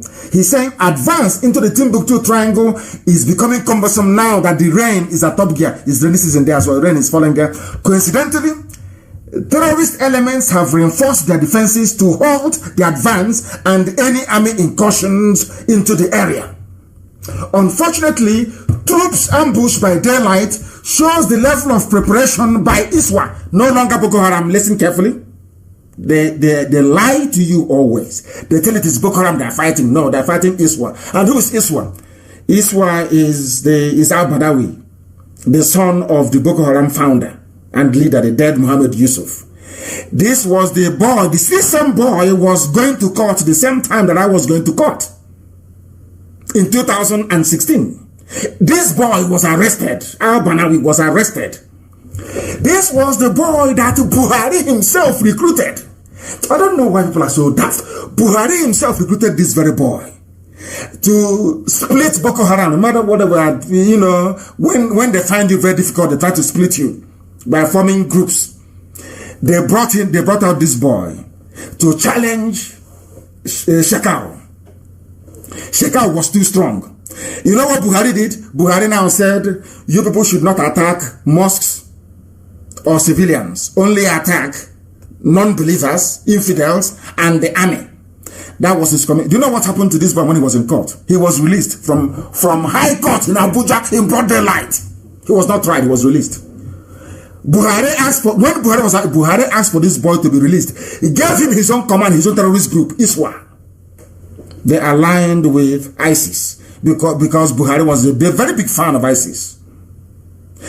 Ask yourself, why was this boy taken to court in Abuja and released? Whereas those who are agitating for freedom without any guns or bombs are still being detained. Ask yourself that question. He came out. He is not the one now fighting them back. Can you see it here? It's not Boko Haram, but ISWA. And the man is now warning that the commander is now telling DHQ, Defense Headquarters in Abuja, that this should not be taken lightly. Troops were also ambushed at Komala Axis on June 20th, and 11 soldiers were killed while escorting commuter vehicles. Please, Amaka, publish the pictures of those dead soldiers that the world may know that IPOB intelligence is one in town. Publish their pictures because we have them. Publish it that the world may know how formidable we are. Please note, listen on. Please note, number of IED incidents have also increased, suggesting that ISWA, that's ISIS, are initiating all available means to frustrate troops' incursions. As such, it is requested that air raids are initiated within Damboa axis to hit hard and neutralize reinforced terrorist camps and what they may have carted away. Do you know that? They defeat the army and they take the army equipment from the zoo. Are you aware of that? So I'm telling America and Britain, because they're all listening, all that equipment you provide to Nigerian army, they are now in the hands of ISIS in West Africa, ISWA. Because it's here, confirmed by the army. This is a telegram of the army. It's secret, but I have it. We have it. We are IPOB. And there is nothing they do we don't know. And they know it. Here it is. It's Boko Haram is bad. But you can see that the people who are actually bad is ISIS, not Boko Haram. You can see it here from the telegram. This could also, they are now asking for bombing raids to be carried out in their own land in the north. Remember what I told you in the year 2012? I told you in the year 2012 that everything that Biafra endured during the war, that our enemies will go through it. Today they are in IDP camps. They are suffering from malnutrition. They are being raped. There are women in IDP camps, yes? And they are now dropping bombs. The same thing they did, but they are now dropping bombs in the lands of the north. Everything that I told you, everything that I told you about. And he said, number 3, respectfully forwarded for your information and necessary action, sir. This is from the battlefield to defense headquarters. And we intercepted it. We have their pictures and we have this very telegram as well. Or should I say dispatch. And if you add to all this nonsense you have seen, Fulani at the helm of every security outfit, yet look at the scale of insecurity. And Britain is not talking. Nobody is saying anything. No, not at all. Because he's their favorite child who is in, or she, in the name of their favorite tribe that is in power. Fulani, they cannot do it. To the British, the Fulani cannot do any wrong. They can kill everybody. Britain, we say, is former header clash. Or a natural phenomenon. That's what they will say. Unbelievable. Add to all of these things, the head of the National Assembly or Senate is a northern Muslim. The head of judiciary is a northern Muslim. The head of the courts of appeal, northern Muslim. And you're still in the zoo, shouting one Nigeria. Shame on to all of you, all of you. Why is it that some people do not see anything bad in this arrangement and in this development? Why can't people see something bad in it? The answer, in my own reckoning, is in the DNA of a black man. The satanic nature of a black man. Always gravitating towards evil. Always gravitating towards evil. Anywhere you see evil, you see a black man. You see them supporting evil. Shamefully and, should I say, hopelessly supporting evil. Look at the zoo. Nigeria. Created by the British and given to you. I'm a proud Nigerian. I'm from Nigeria. I'm proud. Did you create Nigeria? It was created. It was created by the British. Not you. It is now DNA. Now, the full intention of the Fulani presidency is now clear for everybody to see. Is it in the lopsided arrangement? Is it in their overbearing domination of every apparatus of state? Every department they are there. I call it modern day Fulani colonialism. And some of you cannot see. Every day you come, you are begging them, oh, why don't you give us one slot? Give us one position now. And the funniest thing is that they are doing all these things without any recognized head of state. There is nobody who is the president. There is no vice. When was the last time you saw Sibajo? Nobody can tell me till today. You all know that very well, don't you? Fulani, they are doing all of these things to you without head of state. Imagine when they have a proper head of state, what they would do to all of you. Now, do you understand? Now, do you understand? Now you know, don't you? It's the zoo. That is how they roll. That is how the zoo operate. That is how they roll. The zoo military Fulani, they are getting ready for their full-scale jihad. They are still using the name of the dead Buhari regime, their Mr. President. When I hear people talk about Mr. President, I get very sick. The cowardly southern political class is doing exactly as they are told, because it was the Janjaweed that brought them out. It was Fulani that appointed all of them. They decide who goes and who doesn't. Look at Imo State, for example. Tells you all you need to know about the zoo. About the zoo. Oh dear. The day black people, supposedly educated black men, accepted to answer the name nigger as a name, was the day we sealed our miserable fate. Nigeria. Awolowo was there. Azikiwe went to school in America. He was in America. So he should have known what the word nigger meant. He came back, he said, I want to be the president of Nigeria. Very sad indeed. Only Biafra can save the black race. And this is the reason why Satan, Ekwensu, and all his agents are doing their best to distract us. They are doing their best to stop us. But they will continue to fail very woefully. Woefully, they will fail, as they have always failed. The Zoo Nigerians, they think mere rhetoric can save them. Talking about presidency, let us restructure. They know.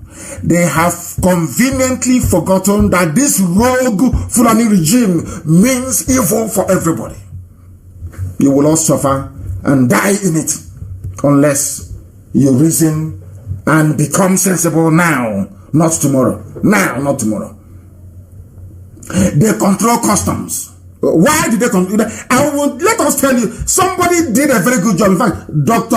Abaziambe, that was what he wrote as his name. Let me tell you, he did a very beautiful work. Let me explain to you why they control you, why they have Fulani has control over your lives.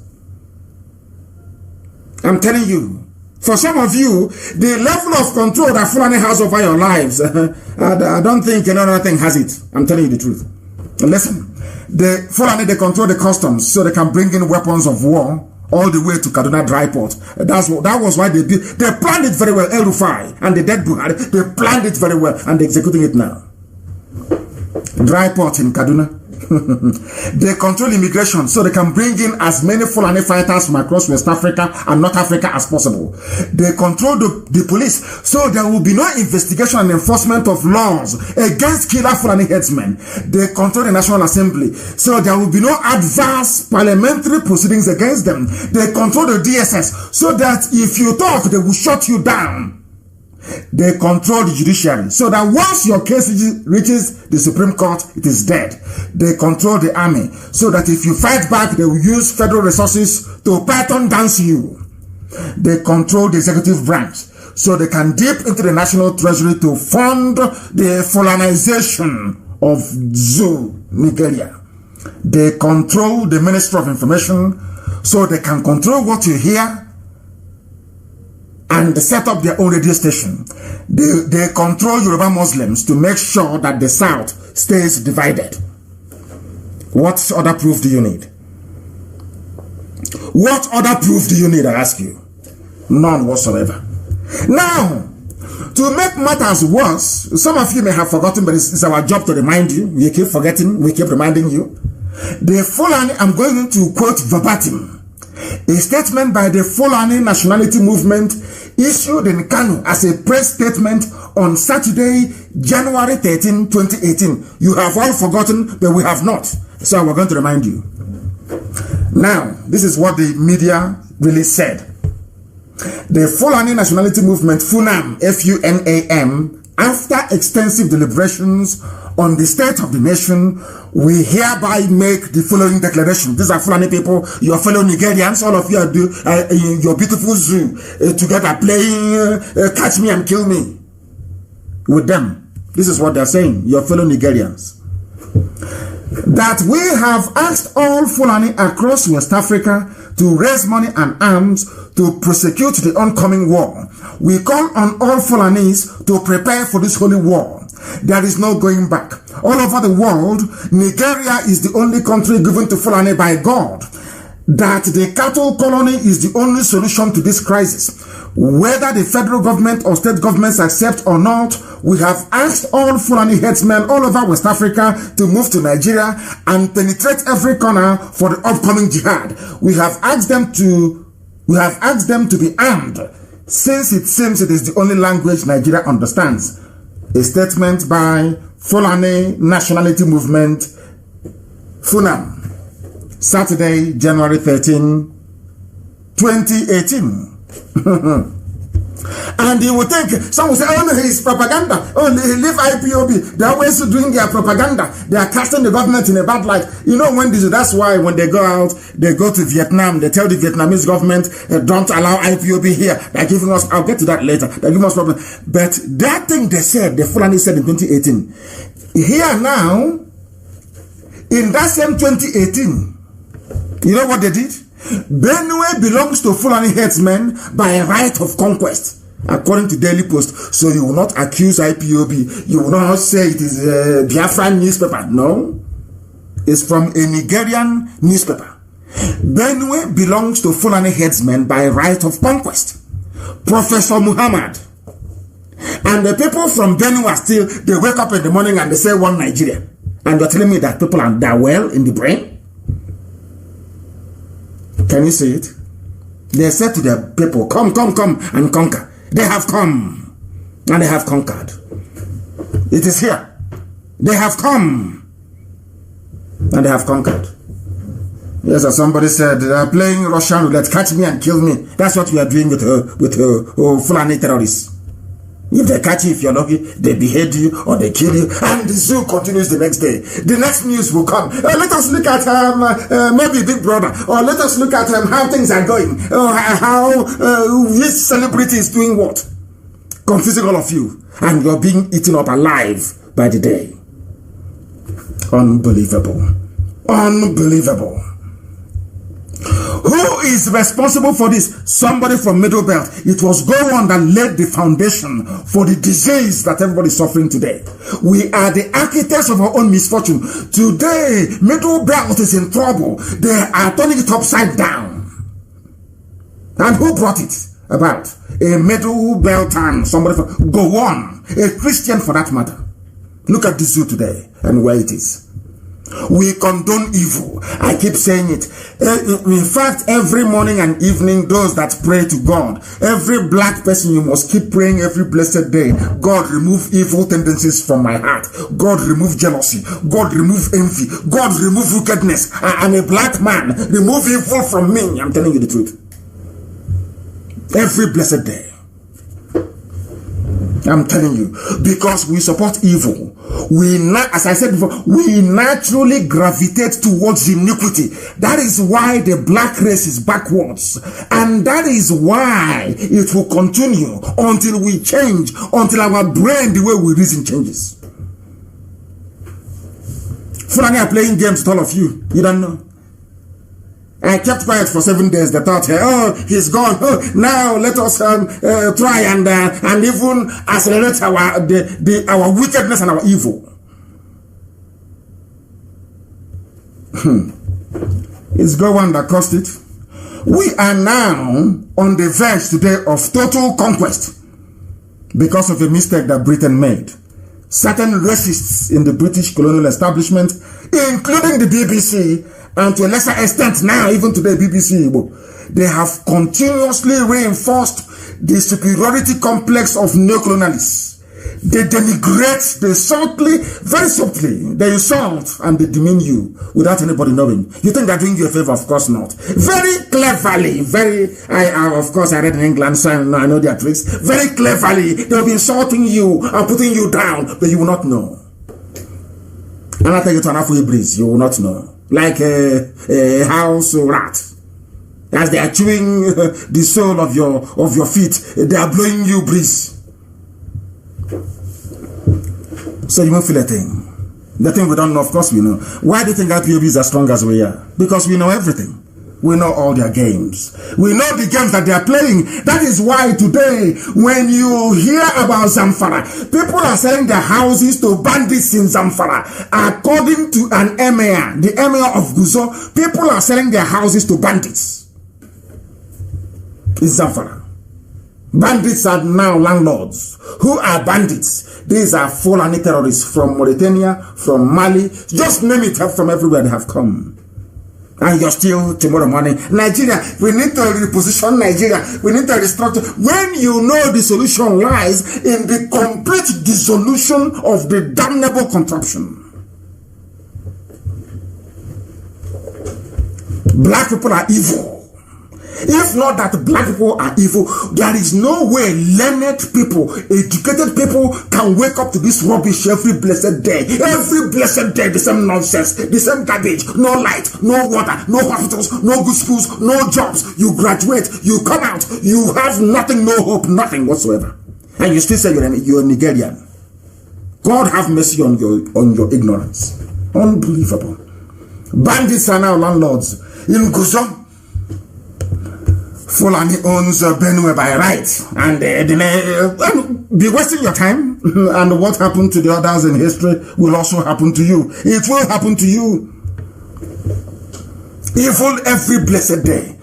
Please tell me how many Nigerian soldiers, Nigerian soldiers were killed in Katsina. This is not Meduguri, not Borno. In Katsina, the same state of the hard man. The general, no nonsense. I remember when Tinubu was promoting Buhari before 2015 election. He is a hard man, a general, a no nonsense general.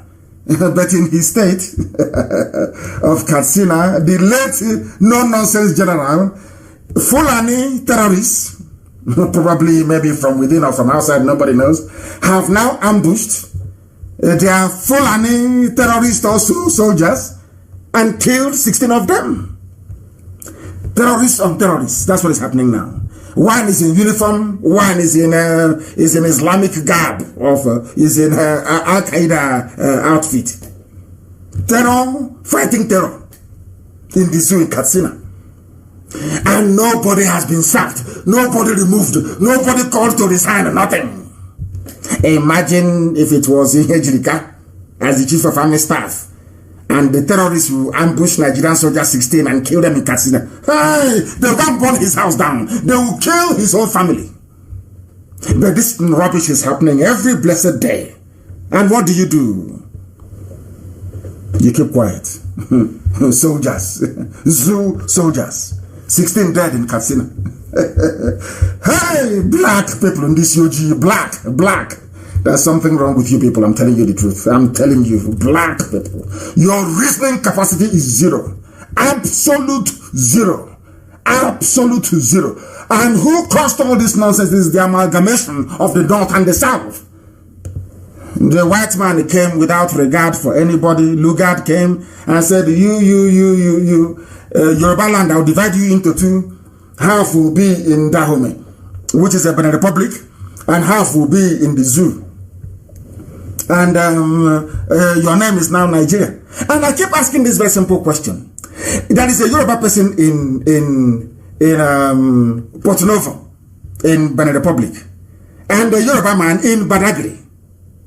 And they speak the same language, they eat the same food, everything is the same culture, everything is the same. And you divide them into, this is one thing about colonialism I don't understand. And why we have not challenged it, I do not know.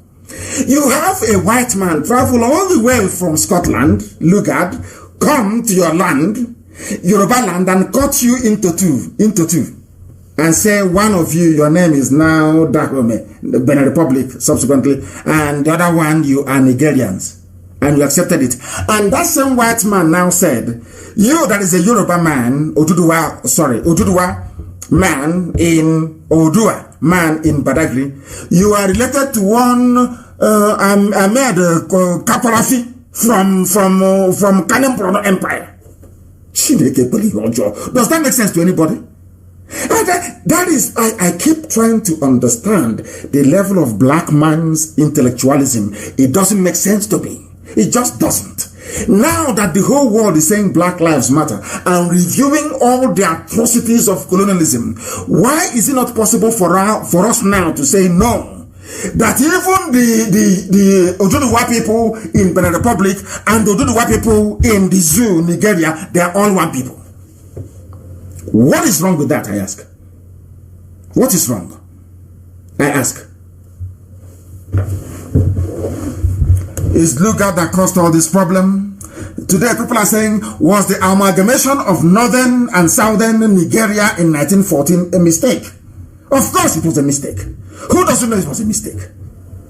Oil and water can never mix. Can never, not now, not tomorrow, not ever. That is why there is no progress. That is why nothing is happening. That is why people graduate, come out of school with no jobs. Do you know the most frightening thing of all is that these graduates without a job, they are not even moved. They are not angry. They are not upset. They just get on with life and prayer and fasting. Why do you need to keep the zoo as one, knowing fully well that the amalgamation was a mistake? Why do you need to keep the zoo as one, knowing fully well that dividing people and conquering and ruling them the same way that the colonialists did was a very bad thing? Why can't we understand that? And in the midst of all of these things, in the midst of all this evil, you will think that something good will come somehow, maybe one day, but no.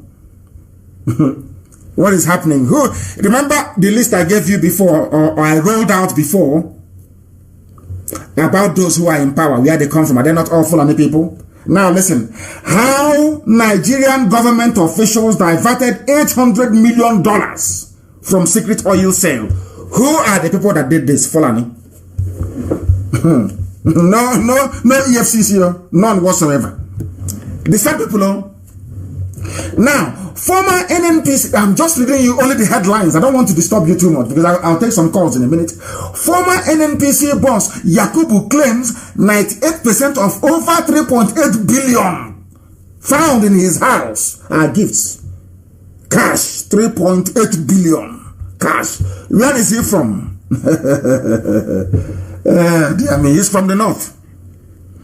His name is Andrew Yakubu. Are you following? One Nigeria. Are you following in this whole one Nigeria garbage? How they are squandering money left, right, and center. But there is EFCC, an anti-graft, and he is fighting.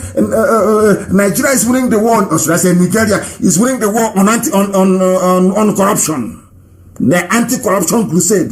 They have now received a certificate from Mozambique that they are doing very well. Rubbish. All nonsense. All garbage.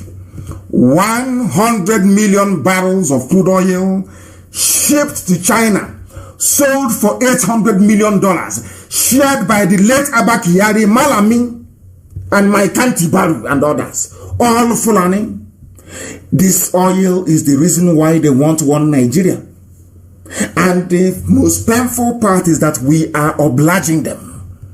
We are allowing them to get away with murder. That is what I don't understand. How can God create a people to become so submissively docile that all this impunity is happening day after day and they do nothing? And Onisabeti is in jail. And these are the people, they say in billions. Look at them, Fulani. And they want to go and arrest somebody in Iguacha. and they're calling Wike all sorts of names for defending a defenseless woman. So if Wike, they will arrest the lady and take her away, and those that received $800 million will be the ones prosecuting her. You people are sick in the brain. You people are mad. People are mad. Who are the ones going to do the prosecuting? The same people that sold oil to China, pocketed $800 million. Yes. Of course, the zoo has fallen. And they know it. That is why before we come on, they panic. They know the whole world is listening. And they are worth nothing before the whole world. They are worth nothing. $800 million. Not naira, dollars. And you're in one Nigeria. Shame on all of you. Who is going to probe the oil fraud? Who is going to probe? One person said, so somebody tells Buhari, ask for probe. Which Buhari, I ask you? Which Buhari? The one that can address the public or the one who cannot? Is it the one with a hole in the neck or the one that looks like a 25-year-old boy? What is wrong with you people? Keep deceiving yourselves. Keep lying to yourselves. Zoo animals everywhere. Zoological Republic.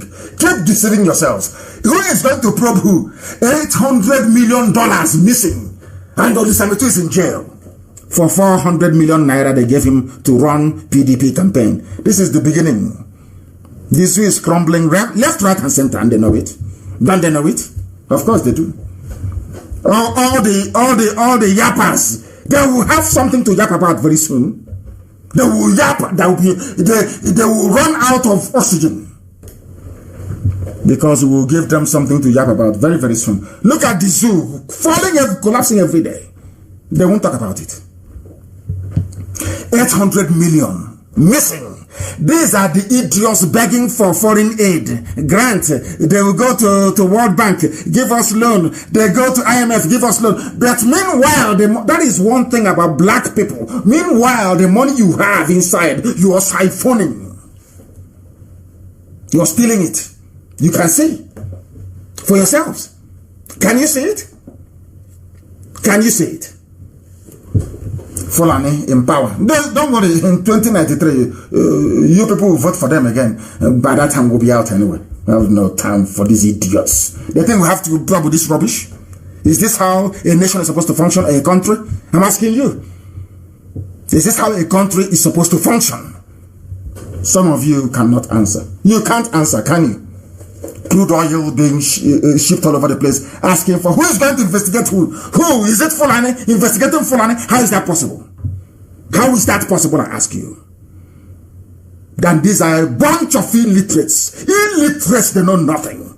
If they were intellectuals, maybe I can enjoy it. They are nothing. They are nothing, absolutely nothing. Only to steal, only to steal, only to steal, only to loot. The only thing Fulani knows is to loot every blessed day, stealing and killing. That's all they do. Kill and steal. That's all they do. And you idiots are talking about one Nigeria. Useless set of people. One of the few people that speaks up, that speaks the truth, His Eminence and Cardinal Anthony Olubumi Okoje has spoken. He has decried the level of corruption going on. He is crying over corruption. Of course, the man that I respect very much, His Eminence. He is crying over corruption. Him and Kuka Bishop Kuka is a very outspoken man that I have regard for. They are crying over the level of corruption in the country. But mind you, that in 2015, Obama and everybody said, we need Buhari in order to fight corruption. Today, His Eminence is crying over corruption. Everybody is crying over corruption. So what have they been doing for 5 years? Buhari before he died and those who are ruling in his name.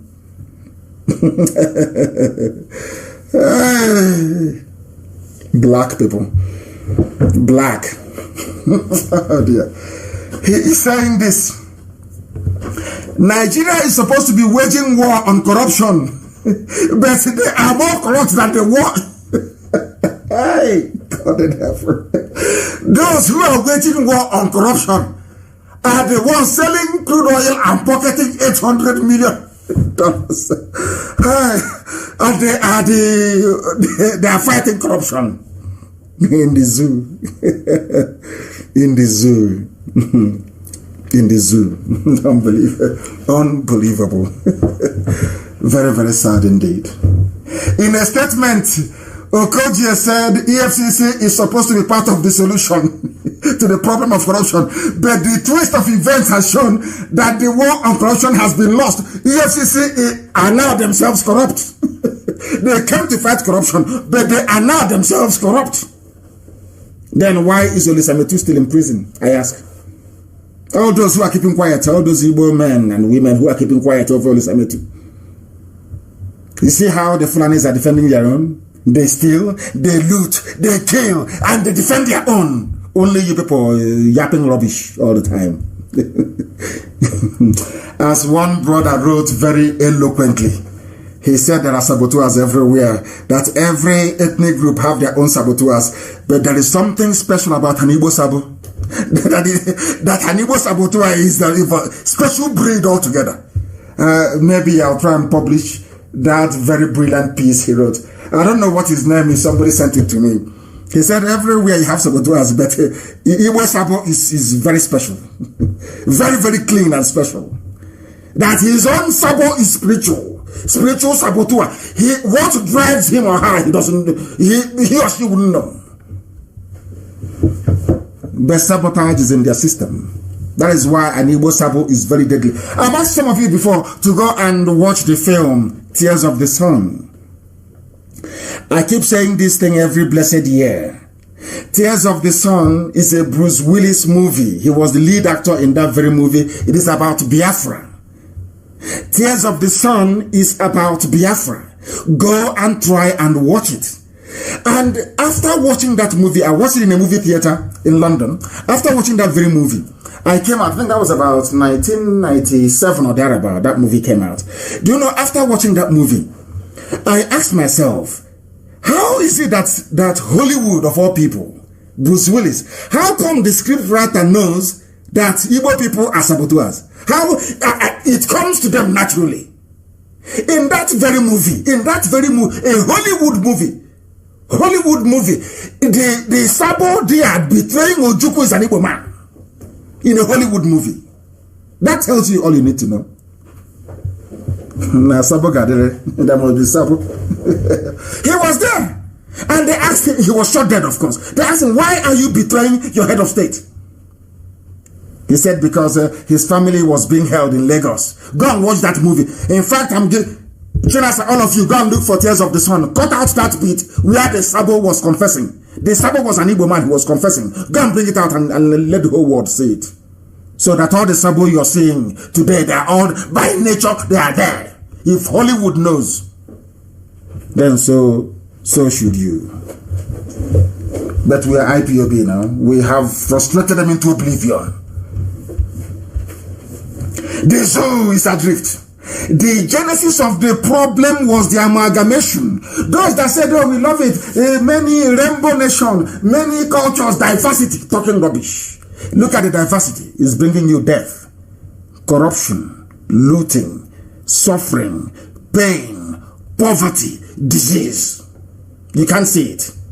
Maybe your family is benefiting from the loot, or maybe you're one of those they gave an oil well to, and you're yapping rubbish and defending evil. You will defend evil because you're a black man. It is in your nature as a black person to defend evil. It is in your nature. And so as we are discussing, I had a very important meeting earlier today, and as we were discussing about Sabo and their spread around where we come from, and the fact of the matter is this: our people are very, very competitive by nature, but they don't know when they stray from being competitive to being very jealous. And most Igbo men are given or prone to jealousy because they are naturally competitive. They say to themselves, oh, that man who is there, I wish I'm the one who is there, or I wish it's my son or my daughter who is doing it. And from there, wanting to be there, which is a very legitimate aspiration, to better yourself, to be somebody you are not. And once they find out that they cannot meet that very standard, they're going to sabotage. That's the way they are. It's in their nature. Nobody can take that away from an Igbo man. It's how they are. That's how they are wired. If they try to be like you and they cannot be like you, the next thing is envy. And another thing is, what do I do to bring him down to my level? That's the way they are. It's in their nature. You can't take it away from them. That's how they are. That IPOB is one very strong family. Indivisible and unbreakable. Unbreakable. And at last somebody has spoken. And spoken the truth that everybody wants to hear. Professor, a man that I have respect for as well, Professor Banji Akintoye. And I wish they can facilitate this Oduduwa Republic very quickly. They are the ones I want to work with. Those in Oduduwa, pursuing Oduduwa, are the people that I want to work with. Not just telling me about restructuring and fixing Nigeria, no. Those Oduduwa people that are pursuing Odua Republic, they are the ones I want to work with. No other group. Professor Akintoye said restructuring is not the solution. Of course not. It is not and can never be. He has spoken. I believe our leaders from the four zones are Fenifere, Ohanese, Pandev, and Middle Belt Forum, who have put this forward, believe that it was a way of compelling Buhari, of course a dead man, to at least effect some structural reforms in the system. But it hasn't happened. And he has no hope that they asked him, you mean that restructuring is no longer a solution to Nigeria's problem? He said yes, because it's too late. We have passed beyond the point of politics. A section of the country is actually trying to conquer the other part of the country. And this is an Odua man saying this. He's the one saying this. Not me, a Professor Akintoye. He's the one saying this. Not Nnamdi Kanu. No, of course not. I'm only quoting him what he said. Restructuring is the argument of politics. It is not a response to war. The Fulanis have brought war, and you're discussing politics, and they are conquering you. They are cutting up your daughters into pieces. And you cannot see it. Sabo is blind. Sabo can never see it. They cut up your daughters in your villages, and they spread the parts all over the place. Sabo, can you see? No, you can't. Professor Akintoye is telling you that the Fulanis are speaking the language of war. And you, with your stupid restructuring, you are speaking the language of politics. Who do you think will win? I like what he said so much. I love it. I love the words he used. You don't use the language of politics to address a war situation. That is why they are conquering all of you, one after the other. And that is why the zoo, in desperation, are now targeting IPOB family members in Vietnam, because we are all over the world. And it is also a source of envy for people that IPOB, we are the largest mass movement in the world. When we march, the earth shakes, of course. Who doesn't know that? Who doesn't know that? Our people in Vietnam, I received this very correspondence that our people in Vietnam are in very great danger because people working in the zoo embassy in Hanoi are conniving with the Vietnamese government, bribing them and giving them money. They sell all this illicit oil. They have promised to give oil to Vietnam, so they can start the deportation of our people, so they can start the imprisonment of Biafrans in Vietnam. They sent pictures to the Vietnamese immigration and police. And some of our people were invited to immigration office in Ho Chi Minh City and forced to sign an undertaking stating that there will be no more IPOB activities in Vietnam, or that our insignia should not be showed, and we are going to take them to court in Vietnam. We are going to get a top human rights lawyer who will take them to court in Vietnam. It is their country, yes. But Biafra must exist. Is it not the same Vietnam that fought USA? You fought France and USA for your independence, didn't you? Vietnam. That now you want to come and support evil. It cannot happen. We'll take them to court in their own land. And that's what we're going to do. And I have a very... I would want some clarifications, I would say, on what is actually happening in the West. Because we have our coordinator, Tari Nemi, who is the coordinator of the Western region, and I want to bring him to tell the whole world what is happening. The whole world is actually listening. Tari Nemi, can you hear me? Yes, I can hear you. Good evening from here, sir. Good evening to you. Can you tell us precisely what is happening in the Western region and how you intend to fix it? Okay. In the Western region, we've been having some challenges, though we've also measured some level of success so far. What are those challenges you're having? Hold on. What are those challenges you're having? Okay, the challenges we are having, it seems to be like some people have decided to have a parallel government in the West here as a result of the previous leader. And these people are just working on their own differently and going against every instruction that comes from the leadership. Now hold on for a second. Let me go back to our opening this very evening about black people and lack of discipline. If your administration is over, or for some reason your services are no longer required, you go away quietly. You may be recalled the next day. Some of you are so daft and so foolish. Do you know how many times our Biafran national coordinator was suspended from IPOB, but is a national coordinator today? Do you know how many times Amarachi Giftibe was suspended? Look at her position today. What is wrong with you people? If your tenure is over, it is over. You hand over everything. I don't want you people to compel me to use force on you as stupid black people who cannot reason. Once your tenure is over, you hand over. And that's the end of it. Tomorrow you may be recalled to come and serve.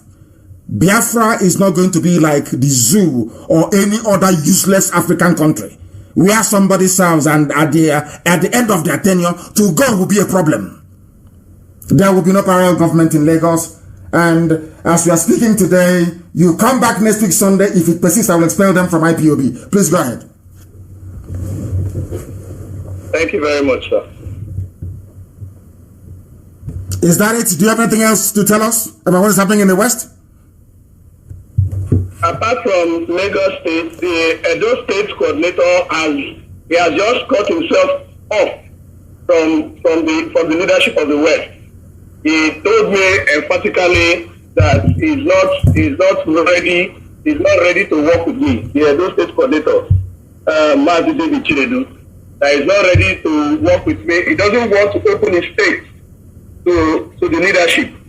He said that except I work with him alone, that I cannot have access to know his team that he's working with. So he has just cut himself off, and for close to a month now he has not been attending our meetings. Edo State coordinator is an old boy. He's one of us from the beginning, and I saw him as a hardcore. I will instruct the relevant line managers to be able to look into this very matter, and I would suggest you refer it to the Conflict Resolution Committee so they can hear both sides of the story. You have said what's happened. Then when he goes to the Conflict Resolution Committee, there he will tell us exactly why he adopted the position that he adopted. But I must make it very, very clear that people must be loyal and obedient to their superior, because IPOB is a mass movement under strict command and control rules. You must obey your superior, and they understand that, and that is what is going to happen. And as I said, you will refer this very matter to the Conflict Resolution Committee, and there they will look into it and come to a resolution within the next 7 days. Thank you very much for being with us, and continue the very wonderful work that you're doing. That is Tari Nemi. And as I said earlier, it was my intention to try and open the lines for a little bit to see if our people may have one or two contributions to make. If you have anything to say, you can say that now, or you can call our lines now as usual. And the time now is approximately 12 minutes past 9 p.m. in the land of Biafra. If you have anything to say, or should I say any contribution to make, you are at liberty to do so. But I must also announce this very evening, very, very critically placed, I must announce that our people in Canada, I must say what they have done. The caller on the line, stay where you are, the caller on the line. I must announce this very evening what our people in Canada are doing. They are doing very well, fantastically well. But as I have said, Madam Nnamdi must have access to every IPOB account everywhere in the whole world, so we know what is happening. We don't want what happened to us in the USA before to happen to us again, where criminals took over our proceeds and decided to go and work for the zoo instead. We are not going to make that mistake. So Madam Nnamdi must have access. Our sister Nnamdi must have access to every account. But I want to recognize this very evening the Igbo Diaspora Development Agency in Canada. I repeat, Igbo Diaspora Development Agency, for their contribution of $12,000 to the coffers of IPOB to support what we are doing. We commend them extensively, and some people also in the USA, they are now waking up, as you can see, and no longer have terrible things to say about the USA, because our people are waking up. A lot of them are now coming up to do the needful. So USA and Canada, they are now waking up, and we are encouraging and asking them to do even more. We thank all of you. We thank all of you, please. Very, very important. And I have also a very special announcement to make. This is an instruction. It is a direct order. It is an order. It is an instruction that from tonight, all attacks against our Oduduwa brethren, all attacks against Yoruba people must cease with immediate effect. As I told you, I had a very important meeting earlier today. Very critical meeting. In the next few days, you will hear the details. And in that meeting, we resolved that we are going to work together as a people. And I am asking henceforth, with immediate effect, every attack, verbal or otherwise, against Oduduwa entities or personalities will cease. Despite every provocation, you are not allowed to respond or to retaliate, but where a baseless allegation has been leveled against us, endeavor to respond to it by confining yourself to addressing those issues raised and not attacking the personality. Very, very important. You understand this evening, please. I know that the Janjaweed, the Fulani Caliphate, they will go and create many fake accounts with Yoruba names to try to provoke us, to attack us. Our focus is on Asorok, to make sure we crumble the zoo this year. As I told you before, if we fail to crumble the zoo in this 2020, it is our fault. We must crumble it this year. Our focus is on Asorok and to crumble the zoo. Very, very important, very, very critical. You are not to attack any Yoruba person or their entities. It is an order from me this evening. It should cease henceforth. It should cease henceforth. Please, I had a very high-level critical meeting with Yoruba stakeholders. Sorry, Oduduwa, I don't want to use the word Yoruba. With Oduduwa stakeholders. And they are pursuing what we are pursuing. And we cannot be seen to be antagonistic towards one another, because the Fulanis are the ones laughing and rubbing their hands with glee.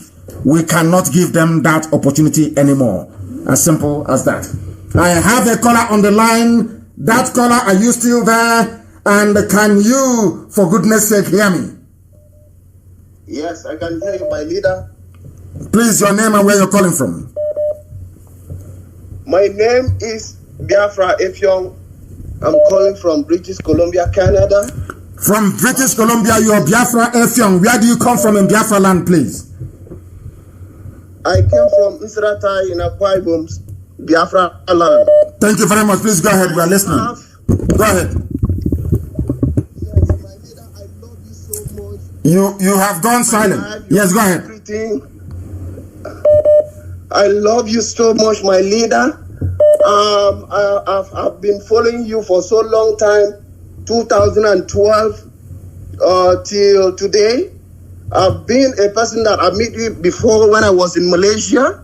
You have been a great man, and God have used you to celebrate the whole world. I love you, and there is no person can block this or can stop this movement. My leader, you are the man that God sent, and you told us that this struggle is whiter than snow.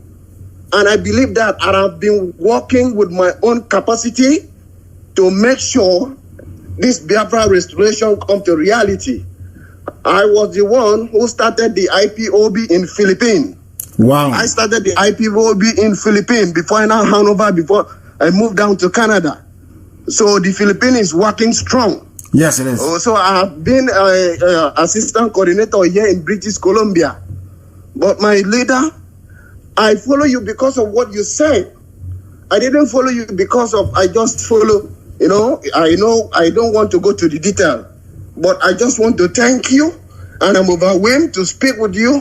But there is a small thing I want to beg you, please. Go ahead. Because in your leadership, sometimes people don't understand.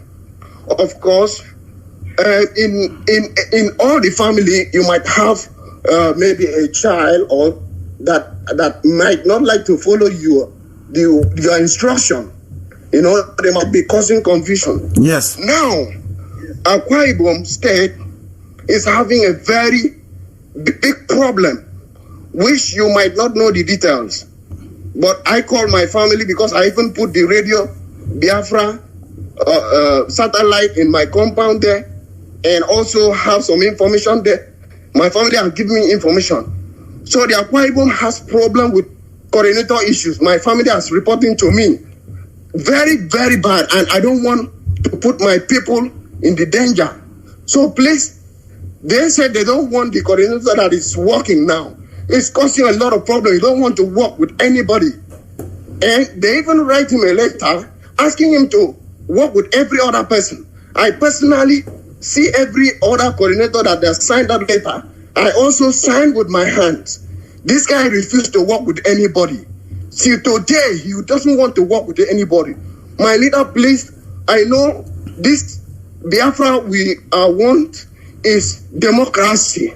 It is not something that people will say, this person we don't want. And they will force that person to be. I don't know. We don't want something that happened to Imo State. When they force Uzodimma give Imo people. Now, the Akwa Ibom said they don't want this guy. This person don't want to work with anybody. My leader, I'm begging you, I'm on my knee. I cannot work for Biafra to restore. Then my own Biafra in Akwa Ibom is down. I was expecting Akwa Ibom Biafra to be even more stronger than Abia State or any other part of Akwa Ibom. The second in command was Philip Effiong. He was a man that I love so much, and God rest you. God rest you. People were saying that, hey, you cannot follow Igbo man. Igbo man always cheat, do all those things. But God stand with you. They give you everything, you refuse. And that idiot they call Irwanya, I could remember when he was talking on Radio Biafra, that any day he goes against the rule and the regulation of IPOB. That if they suspended him, he will go to the floor member. But today, Irwanya is causing confusion. Irwanya is causing problem everywhere because he was suspended, because he wanted to hijack the government of IPOB. He will never better for him. He took oath, and that oath will follow him till his generation. I am Biafra Effiong speaking. I know him. If you can play back, if they can play back the radio that he was speaking from 2013 to 2014, you will hear him very clear. How do we know Idwanya? We know that idiot from Radio Biafra. He was nobody. He was nobody. He was nobody. Let me tell you one thing about saboteurs. A saboteur doesn't have relevance.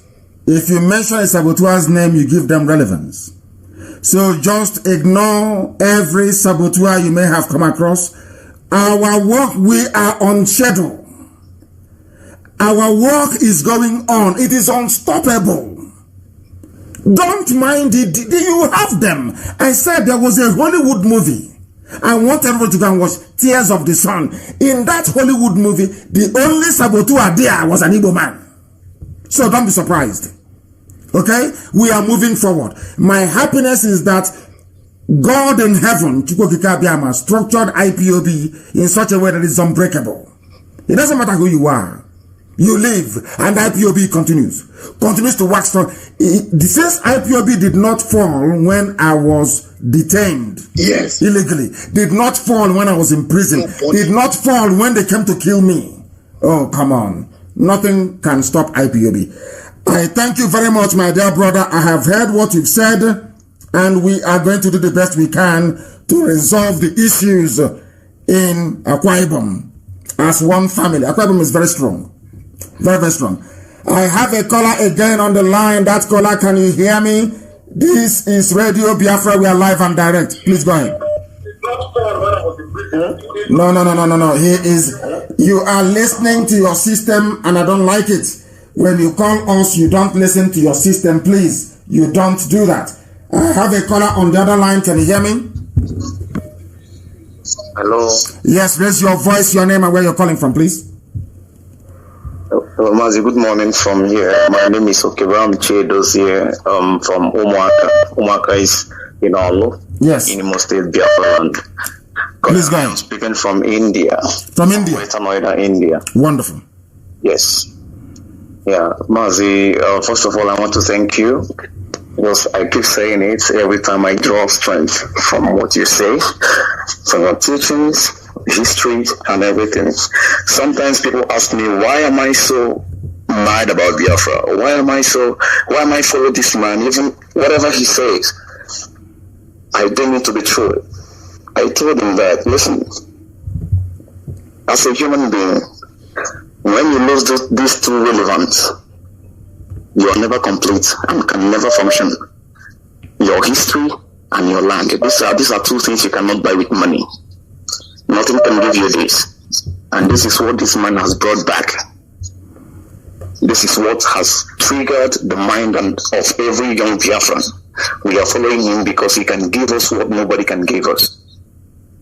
When somebody brings your history back to you, which is what is going to give you relevance, there's no way you can build without your history. You must know where you're coming from. And Mazi, you have tried enough to trace back our history that is older than 5,000 years to us and make us understand where we come from. And that is what we are proud of. Thank you. The first democracy in the world. Of course. Was witnessed in Biafra. Of course. Biafra, the first democracy in the whole world, of course. Yes, these are things that when you look at it, you become proud of where you come from. An American can die under the flag of the USA. Why? Because they know their history. Yes. The reason why nobody can talk about Nigeria, nobody is proud of Nigeria, is because Nigeria doesn't have a history. And there's no way you can maintain a place that doesn't have history. It doesn't have history. It doesn't have history. You cannot come from Africa and you don't have history. Your history starts from 1914. And Africa is supposed to be one of the oldest places on this very earth. And your history is only from 1914. It doesn't make any sense at all. And that is why they are afraid of us. That is why we are learned. That is why our enemies are afraid. And that is why we are unstoppable. We are unstoppable. I have said it before. Do not respond to Sabo. Don't respond to them. They are irrelevant. Without mentioning IPOB, Biafra, Nnamdi, Kanu, they are irrelevant. In fact, without mentioning Nnamdi, Kanu and IPOB, they are irrelevant. Absolutely irrelevant. Don't give them time and space by mentioning the names of idiots who do not matter. Irrelevant people. Please, very, very critical. We understand that. I have this caller again on the line. Can you hear me? Okay. Yeah, I can hear you. Mazi, I thank you and I congratulate you so much. My name is Osasu. I'm an IPOB under the banner of Uwasofia. Can you hear me? Yes, I can hear you very well, loud and clear. Go ahead. Yeah, good. Thank you very much for your work. So I cannot just go much deep, but... and where are you from, please? Where are you from? In Biafra land, where are you from? I am Edo State. Which part of Edo? Edo State, Igodomi. Igodomi. Thank you very much. Benin City, precisely. Thank you. Please. But I reside in Italy. You are in Italy. So what do you say to people from Benin who may not have embraced Biafra entirely? What do you say to them? Igodomi people, that is. What do you say to them? There are many are ready to embrace it, but they are still very much afraid because they know the history of their monarchy, or let me put it that way, if I'm not mistaken.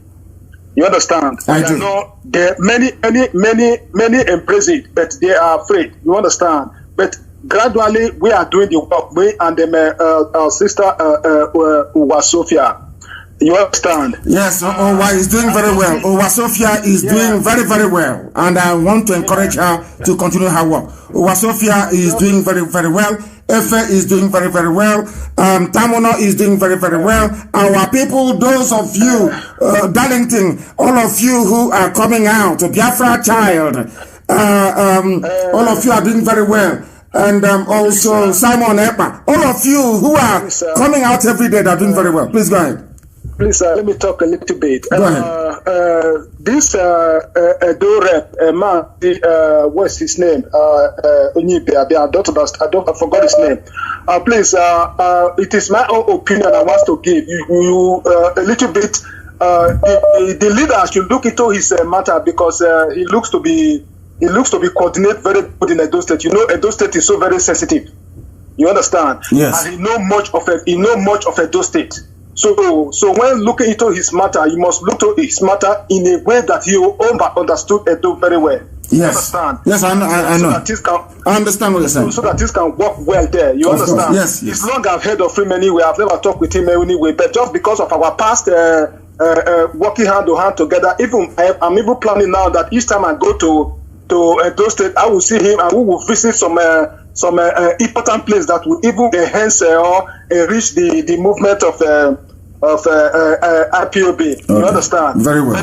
But I will be saying that I still want to encourage you a little more that you should not distract and no matter the circumstances, we are behind you. No matter the obstacles, no matter the deceit, or no matter the frustration the enemy would like to cause, we are solidly behind you. Of course I know that. How many are there? How many are there? And thank you very much. I've heard what you've said and also your counsel. I have a caller on the line. This caller, can you hear me? I can hear you, Mazi. My name is Chupu Emmanuel Ike Chupu. I'm calling from South Africa, the coordinator of indigenous people of Biafra, IPOB, KZN. Thank you very much. You're welcome to the program. Please go ahead. Mazi, you made me a happy man on the singular tweet you made last week. You said that you are going to marshal out plans to stop the Janjaweed access to the oil money. Of course. Please, that thing you said have made me a happy man. Since I joined IPOB, I've been following you and I've been doing whatever you ask us to do. But that your singular tweet have made me to submit my soul into the IPOB. I've been submitting my body. I'm pleading you in the name of Chukwu Kikabiama to facilitate your plan. I will. And you will see what will happen this year. You will hear it. Thank you. You will see it. Thank you. Thank you very much, my dear. And the whole world will understand how serious we are. They will know how formidable we are. Very soon, of course. They'll be on the run very, very soon. I have a caller on the line. This caller, give us your name and where you're calling from, if you may. Hello, my name is Mr. Robert Unebu. I'm from MBC and I'm calling from Tyler, Texas. Thank you very much. Please go ahead.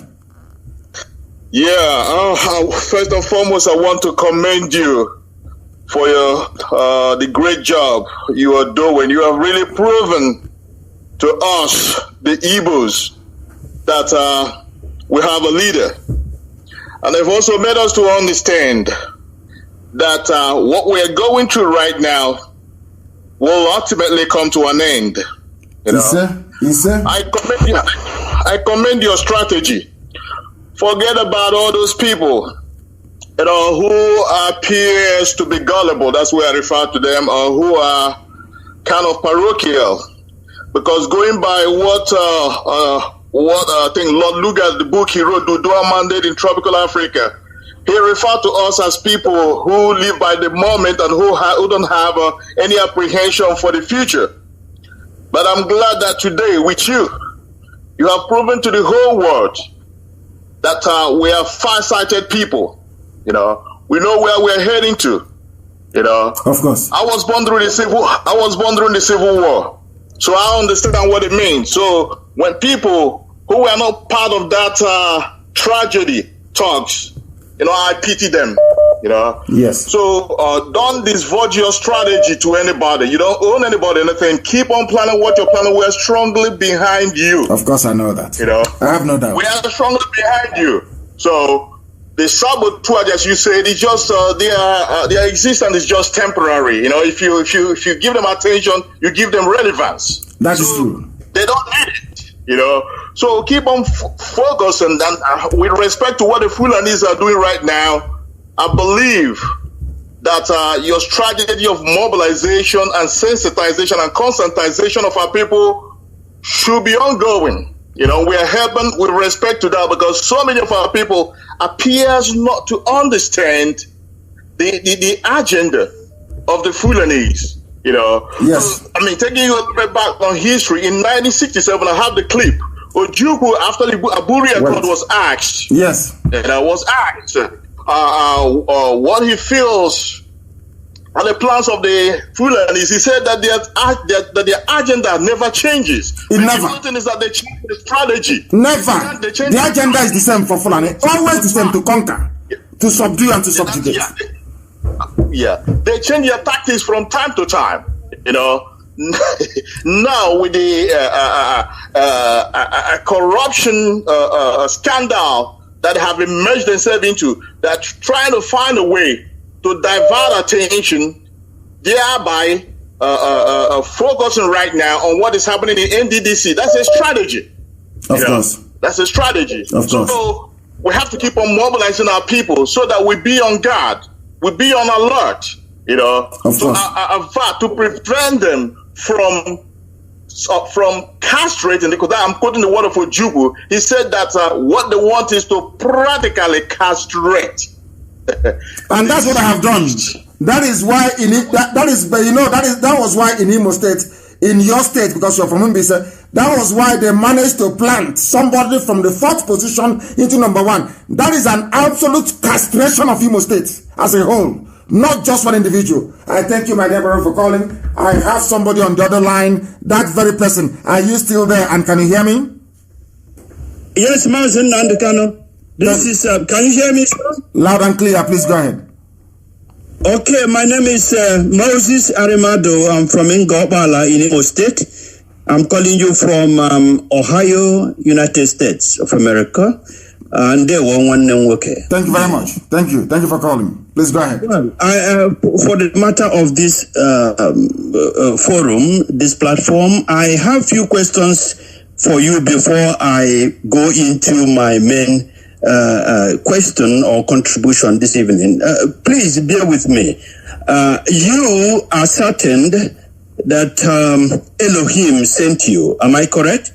Who else could have said? How could I have survived if not for the? No, go with me, please. Yes, I'm with you all the way. Yes, of course, of course. All right. Yes. You also in agreement that you are also in agreement that you operate by the directives of El Shaddai. Am I correct? Absolutely. Wonderful. And also, good. Now, if you look at the laws and the instructions given to Moses in Torah, the Elohim made it clear to Moses what the expectations were for the children of Israel. Yes. And in terms of, murder, in terms of kidnapping, instead of doing evil, it made it clear. Now, I am appealing to my Biafran brothers and sisters that the kingdom of God is at hand. When Biafra comes, there will be no nonsense. There will be no room. We are going to follow the Torah. We are going to follow the law of Elohim. We are going to do things according to the children of God. Therefore, we are not going to have time. Our money is not going to be used to build prisons for criminals. Our money, if we are to build prisons, is going to be for those that committed minor misdemeanor, like traffic offenders or those are not paying child support. But for criminals, for those that looted our treasury, for those nobody can loot treasury if you don't even have money to loot, because our balance is the way somebody do it. You are in Ohio. If you go to Times Square in America, you see how much America has in their Federal Reserve, how much they have borrowed, and how much interest they are paying back. That's how it's going to be in Biafra. There will be no money to steal from anywhere. If anybody steals money in Biafra land, you'll be tried and you'll be hanged in your father's compound. The nearest street to your father, you'll be hanged at that very place. Biafra cannot be like any other useless African country. It can never be. Exactly. That is where I'm getting at. That is why we are going to use their bodies to feed our fishes in the ocean, because there's no room to put them in prison. For what? Why should we condone evil? We cannot keep them. There's no room for them to be prisoned well so that we can entertain them and use our money and feed them. No, we will use their bodies and feed our fishes in the ocean. Now, this is the time. All Biafran people must repent now. The kingdom of God is at hand before Biafra comes, because there will be no mercy. This is not a joke. We cannot tolerate what is happening in Zoo in the holy land. It can't happen. Biafra. God is my witness. It can never happen. And my dear brother, I thank you very, very much for your call. I thank you very much.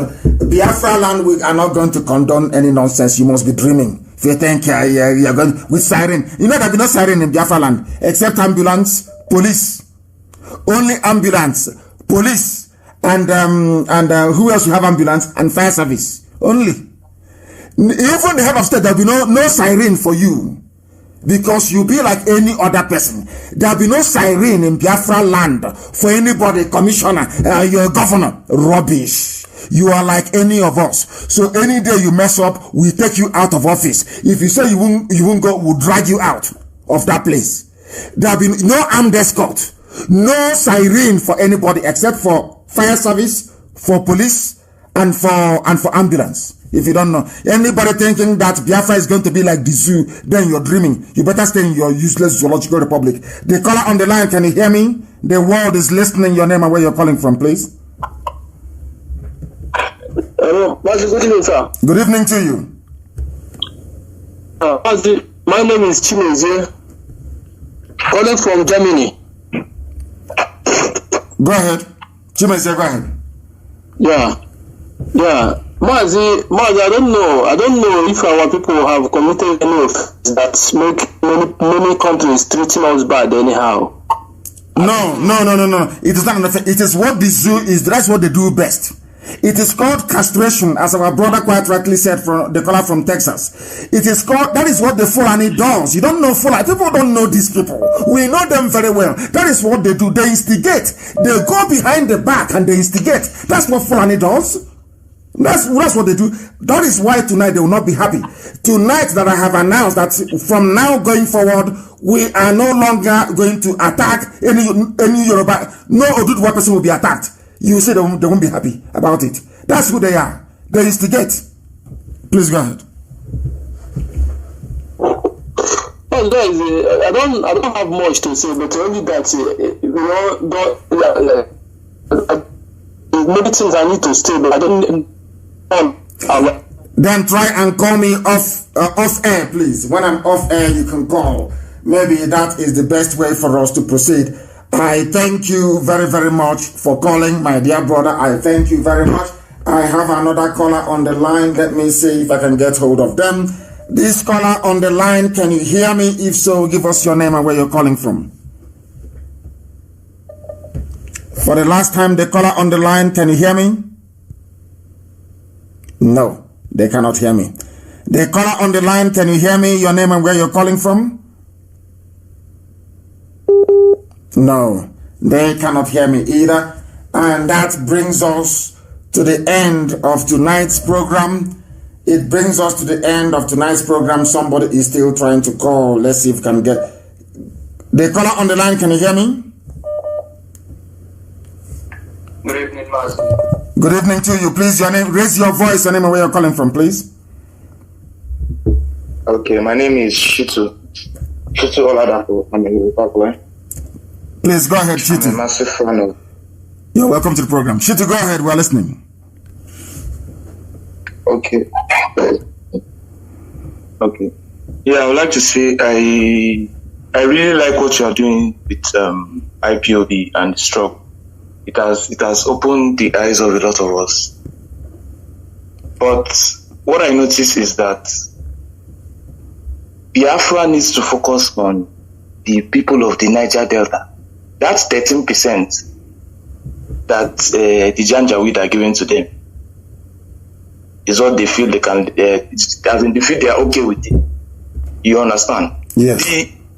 As even a Yoruba person, I engage with people from the so-called Niger Delta. Yes. I tell them that why don't you want Biafra? They'll be like, no, Igbo will dominate us, all that rubbish. And because they are getting 13%, so I don't know. I think IPOB needs to do a lot of work on the Niger Delta. We have the thing is that we don't have any Niger Delta to start with, Shitu. And which state do you come from in Yoruba land? Which state do you come from? I'm from Kwara State. We are one of the oppressed people. Oh my goodness! I'm a Yoruba man from Kwara State. Oh my! Your situation is even worse than most of us. I'm also a massive fan. I'm also the follower of Ucheme for your deputy. Thank you very much. Thank you very much. At least this is one thing that I like about certain people in life. Despite everything we have said in the past about the Oduduwa people in Kwara State, people still can see beyond the rhetoric to get to the actual substance of what we are saying in Radio Biafra. That is for the benefit of everybody. To us, my dear brother, we don't have anything like Niger Delta. They don't exist. Opobo is Igbo land. I know. It doesn't exist. It does not. We are all the same people. We have different languages, sometimes a slight variation in culture. But every ethnic group will be on their own in Biafra land. Nobody will have the right to go into another ethnic group to tell them what to do. So all the debate and argument about domination doesn't exist. It just doesn't exist. You know, if tomorrow... Do you know that no Igbo man even signed the amalgamation of Nigeria? Of course, we know that. We know. In Biafra land, it was only the Obong of Calabar. Yes, that is true. That is true. We never signed, and we have a document. We have a document that they actually secreted later. Ibeku, my clan, where I come from, we never signed. So I can go to court and convincingly argue that Ibeku is not a part of Nigeria because we have all those that signed. We know all the warrant chiefs that signed. Ibeku was not one of them. We never signed up to anything at all. So you are right. But we know what the British have done and what they will continue to do to us. But I don't know why I picked that very call and you say, is somebody a Yoruba person from Kwara State, or an Oduwa person from Kwara State? Unbelievable. I don't know what touched me to pick that very call. I thank him very much for calling. And on a day that I announced it, that nobody is allowed anymore to attack or to malign a Yoruba person and a Oduduwa person, never. because we are going to work together. And not like before. This very generation is different from the past. And big things are going to happen. Just watch this space. I thank you all very much for listening to us this very evening. And as always, you must take home with you what we have preached. That is why we are as formidable as we are. Indestructible. This very family of heaven itself, IPOB. That is why we say with every ounce of conviction that Biafra to some people may just be a nation, to others it may be a metaphor for something that we don't understand, but to us it is our religion. And here on Radio Biafra is where we worship, because Elohim Adonai El Shaddai is our God. From here, it is good evening.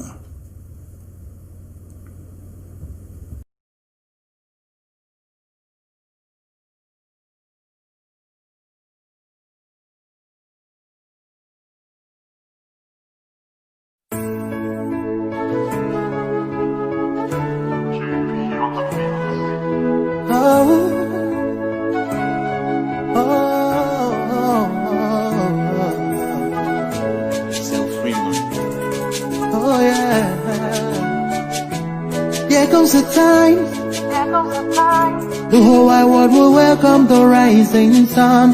Here comes the time for everyone to see that what will be, will be. This is the time for you and I to stand together as one. Yeah. They will know, the sun is rising from east to west, from north to south. Can't you see the sun is rising? Oh, you wave your flag and be proud of who you are, because the sun is rising. We shining so bright all over the world. We are the sun, we are rising. We spent our lives in pain and misery, never gonna trade our freedom with any mystery. It's affecting our soul and it's killing us slow. With what we've been through, we are far from being good, but we are blessed by Chukwokika Bialma. So we're never gonna give up. We're never gonna give up. There'll be light in the end of a tunnel. It will shine so bright all the time. The whole wide world will embrace us. Nobody can stop us, nobody can cage us, nobody can stand us, yeah. They will know,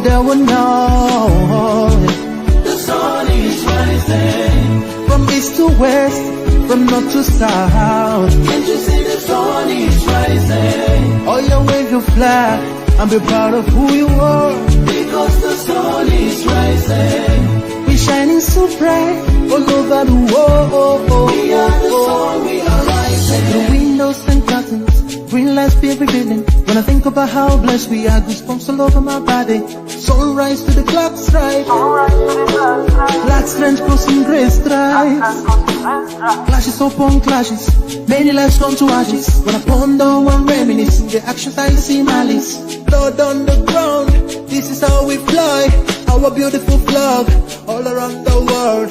Blood on the ground, this is how we fly, our beautiful flag all around the world. We go carry the cross together, we walk through to Zion, we stumble, we'll rise, how the victory will start. They will know, the sun is rising. From east to west, from north to south. Can't you see the sun is rising? I still wave your flag all